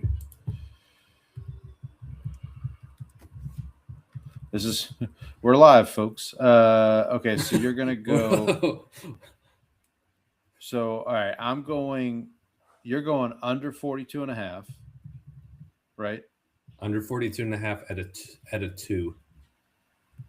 Under at a 2. Okay.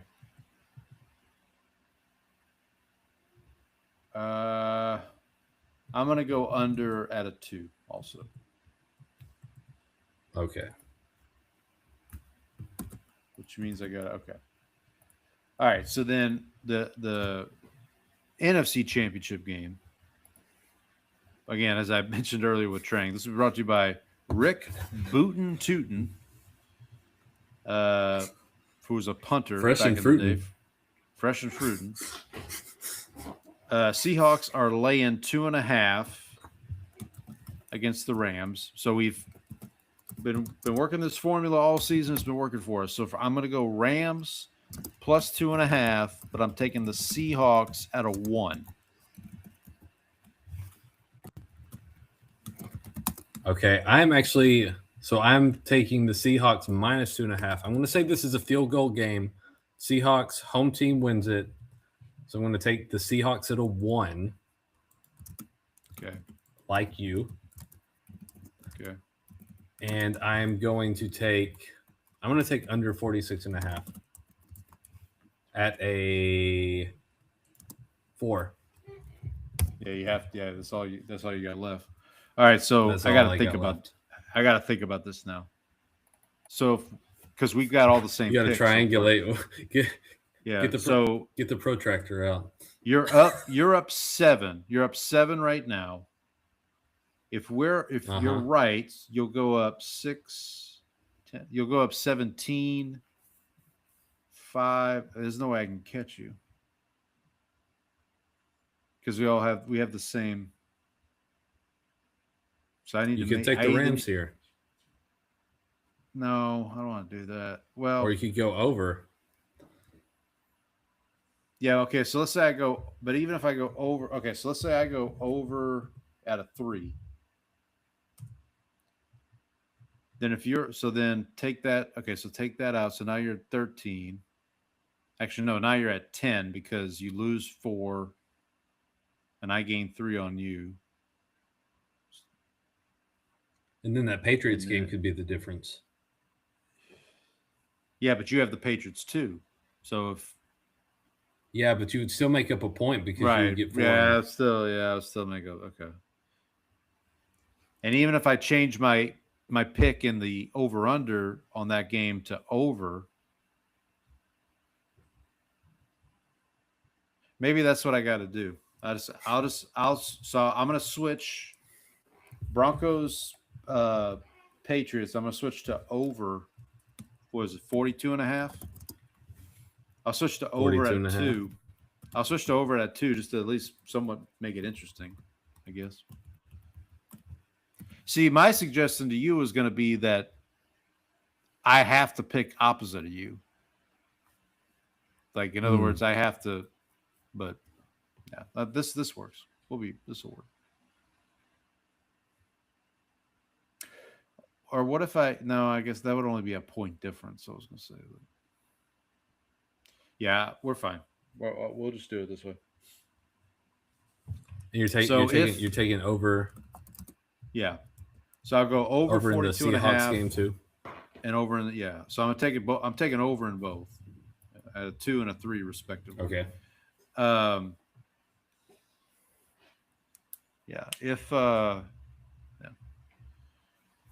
then we'll do some other fun stuff for the now for the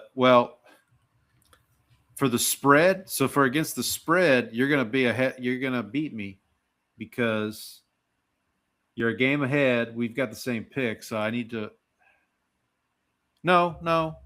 I got Rams. You have Rams. You got that's right. You got Rams. That's fine. The Rams Seahawks game could. So we'll tie. At bet I could tie you at least. Right. Maybe I should pick Broncos plus 5.5, but I don't want to do that. So, okay. You don't want to trust Jared Stidham? You don't want to ride with your boy Sean McVay? Not Sean McVay. You mean Sean Payton? Sean Payton. I am riding with Sean McVay in the spread. So I got we should point out there are 4 possible Super Bowl matchups. Right. 3 of those would be Super Bowl rematches. Yeah. The only one that is not is Rams Broncos. Yep. Which, if we get that game, that would also be Sean versus Sean. It would. And it would be Peyton versus the Rams, I think for the first time since that NFC champ. No, the Broncos must have played them. Well, maybe not. Peyton versus the Rams since that NFC championship game fiasco. The Saints played them. No, the Saints played them again. So it wouldn't work. Anyway, either way. But yeah, Sean versus Sean. Also, this could be the second Peyton to take the Broncos to a Super Bowl. There you go. That's another. Very, See, very. this is, Look at this these is why fun people- facts I got. I got an this- endless supply. This is why people tune in, buddy. That's right. That and the Excel spreadsheet update. That's the Excel. Yeah, me updating a spreadsheet in real time. When is transitioning to something else? The Senior Bowl is next week.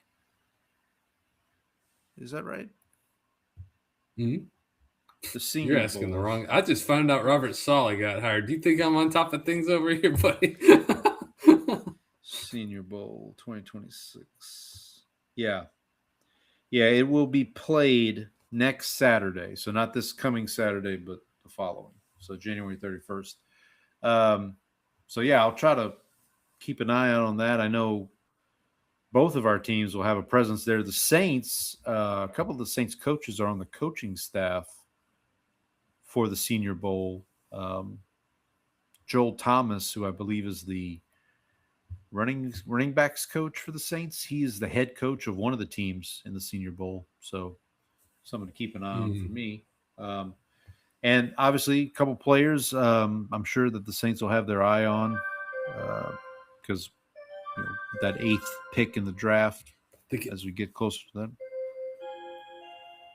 The Cowboys usually send a lot of scouts and personnel over to the Senior Bowl. They found a lot of players there, specifically current starting quarterback Dak Prescott was a big. There you go.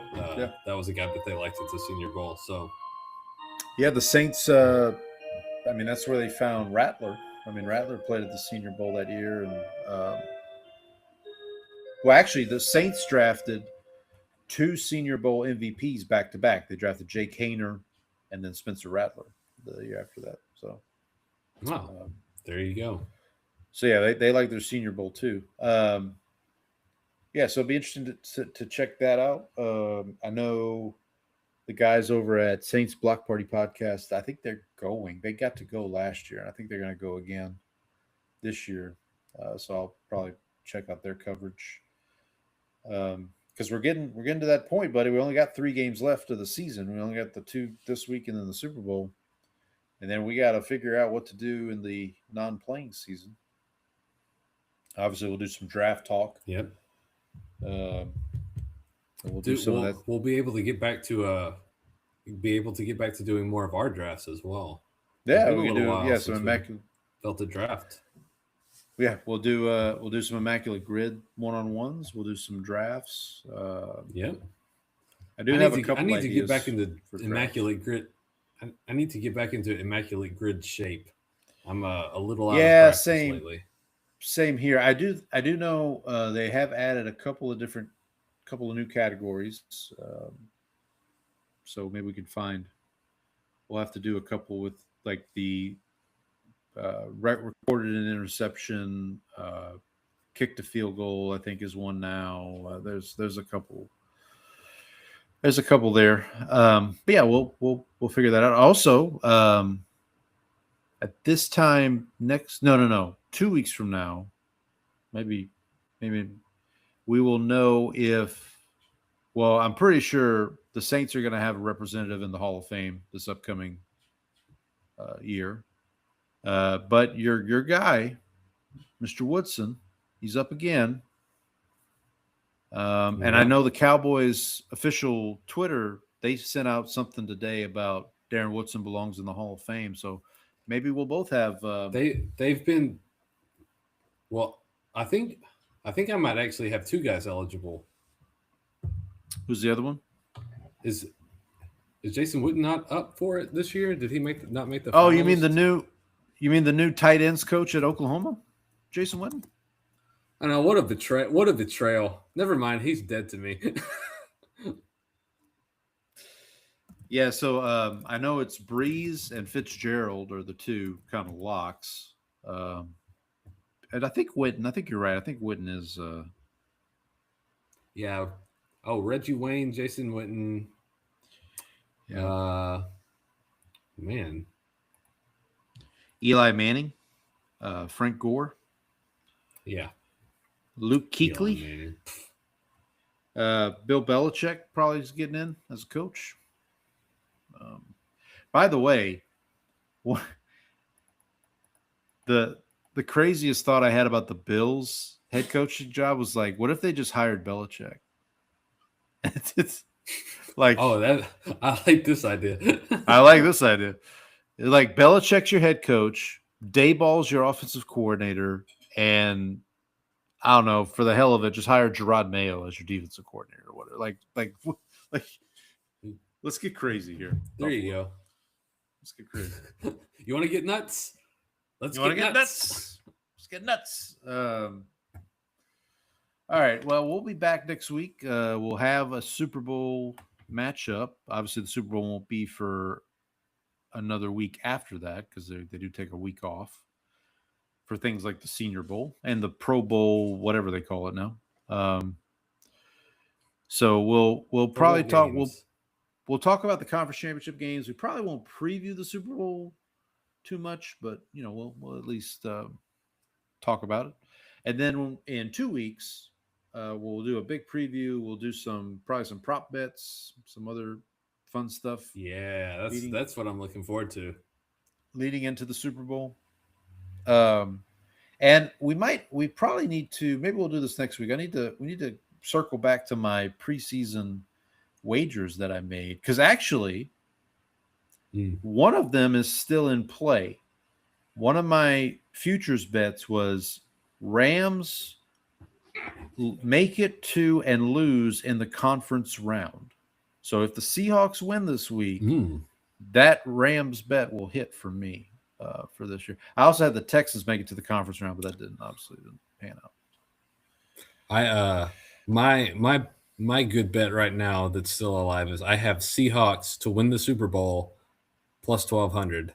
So it's pretty. Yeah, all of my pretty sweet action right there. Yeah, my 3 Super Bowl winners are all gone. I had Buffalo, Baltimore, and Philly, and they're all gone.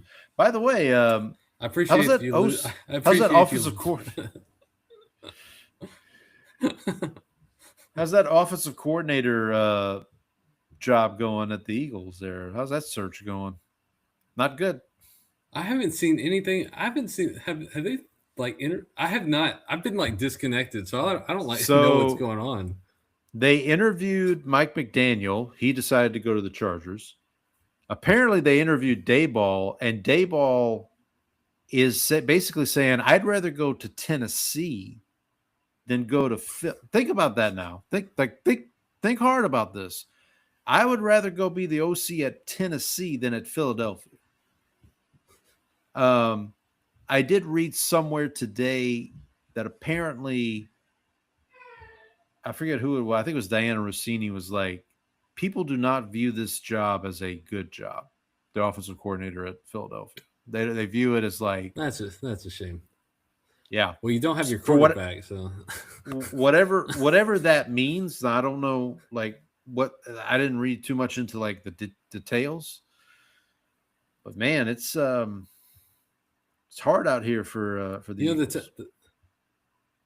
The Titans are assembling a great collection of bald men over in Tennessee. Yeah, absolutely. So they need to hire. So who's the defensive coordinator they need to hire then? So they have Saleh, they have Dayball. Who's a good ball? Well, question. McDermott. I guess McDermott, but he won't. Yeah. But I think, you got to figure Saleh's going to hire a guy that he will run his system. So, yeah, I don't know. You got to look within that tree. I mean, the important hire for Saleh is the offensive coordinator because you have to get the most out of Cam Ward that you can. Which is why I think he wants Dayball because Dayball was very high on Cam Ward in this draft process. Before he needs to do a little image resuscitation as well because that's the other thing. Yeah, that's the other thing is Dayball. I was really surprised that when McDermott got let go, the first name that people started talking about for Buffalo was Dayball. And I'm like, really? You really want to go down that? But there's the relationship with Josh Allen. I understand it. I get that. But But we'll see. It'll be, I think, by the time we reconvene next week, we'll probably have a couple more coaching jobs filled. It's been a pretty interesting coaching cycle, honestly. With all that's going on. I mean, obviously, depending on who loses this weekend, that could also dictate what happens. Because as far as, especially with like Jim Leonard, still Leonard, a possibility. Davis Webb, who is a passing game coordinator for the Broncos, he's a hot name in terms of head coaching jobs. I've heard he's gotten a lot of play. Jesse Minter with the Chargers was apparently like the front runner for the Ravens job, but I haven't heard much about it since. It seems like that. It seems like that's kind of dropped off the Ravens seem to be doing things quietly if they're doing or if they're being patient or something. Yeah, and we talked about we obviously talked about McCarthy interviewing with the Steelers. The other name I've heard, the big name I've heard with the Steelers are the two Rams assistants, Chris Shula, who's the defensive coordinator, and the passing game coordinator, Nathan, and I can't pronounce I remember his last name, but apparently the passing game coordinator for the Rams, really impressed the Steelers in his interviews. So that's something else to keep an eye on as well. And then who knows? I mean, if the Rams win and Stafford decides to retire, maybe McVay steps away. I don't, it's going to be an interesting rest of the offseason here. I'm just happy for both of our teams. Well, you guys are hiring a defense coordinator, but like the Saints, nobody's leaving. Which they probably should be switching special teams coordinators, but that's neither here nor there. That's another conversation for another day. Another conversation for another day. But but we will be back with everybody next week. Thanks again to our good friend Trang for hopping on and talking, spending some time with us. Be sure to check out what was the name of her podcast? It's like the Pimp. Hold on, let me actually. I want to get this right. Yeah, we'll try to drop a link maybe in the show notes so that folks can check it out. Yeah. When baseball, because baseball season is around the corner. Opening spring training starts here next couple of weeks. The Pimptacular podcast. Pimptacular podcast. Okay, there. So check her out with her co-host. I didn't catch his name. She said a clown. Jeremy. Yes. She said I wanted a clown, I wanted to say your co-host is Bozo. B-O-Z-O. Kids don't know Bozo these days. All right, but hope everybody has a good week. If you are in Texas, bundle up because it's going to get cold this weekend. So hopefully everybody stay safe out there wherever you are. Please stay safe. We'll see everybody next week. But until then, happy football. Happy football.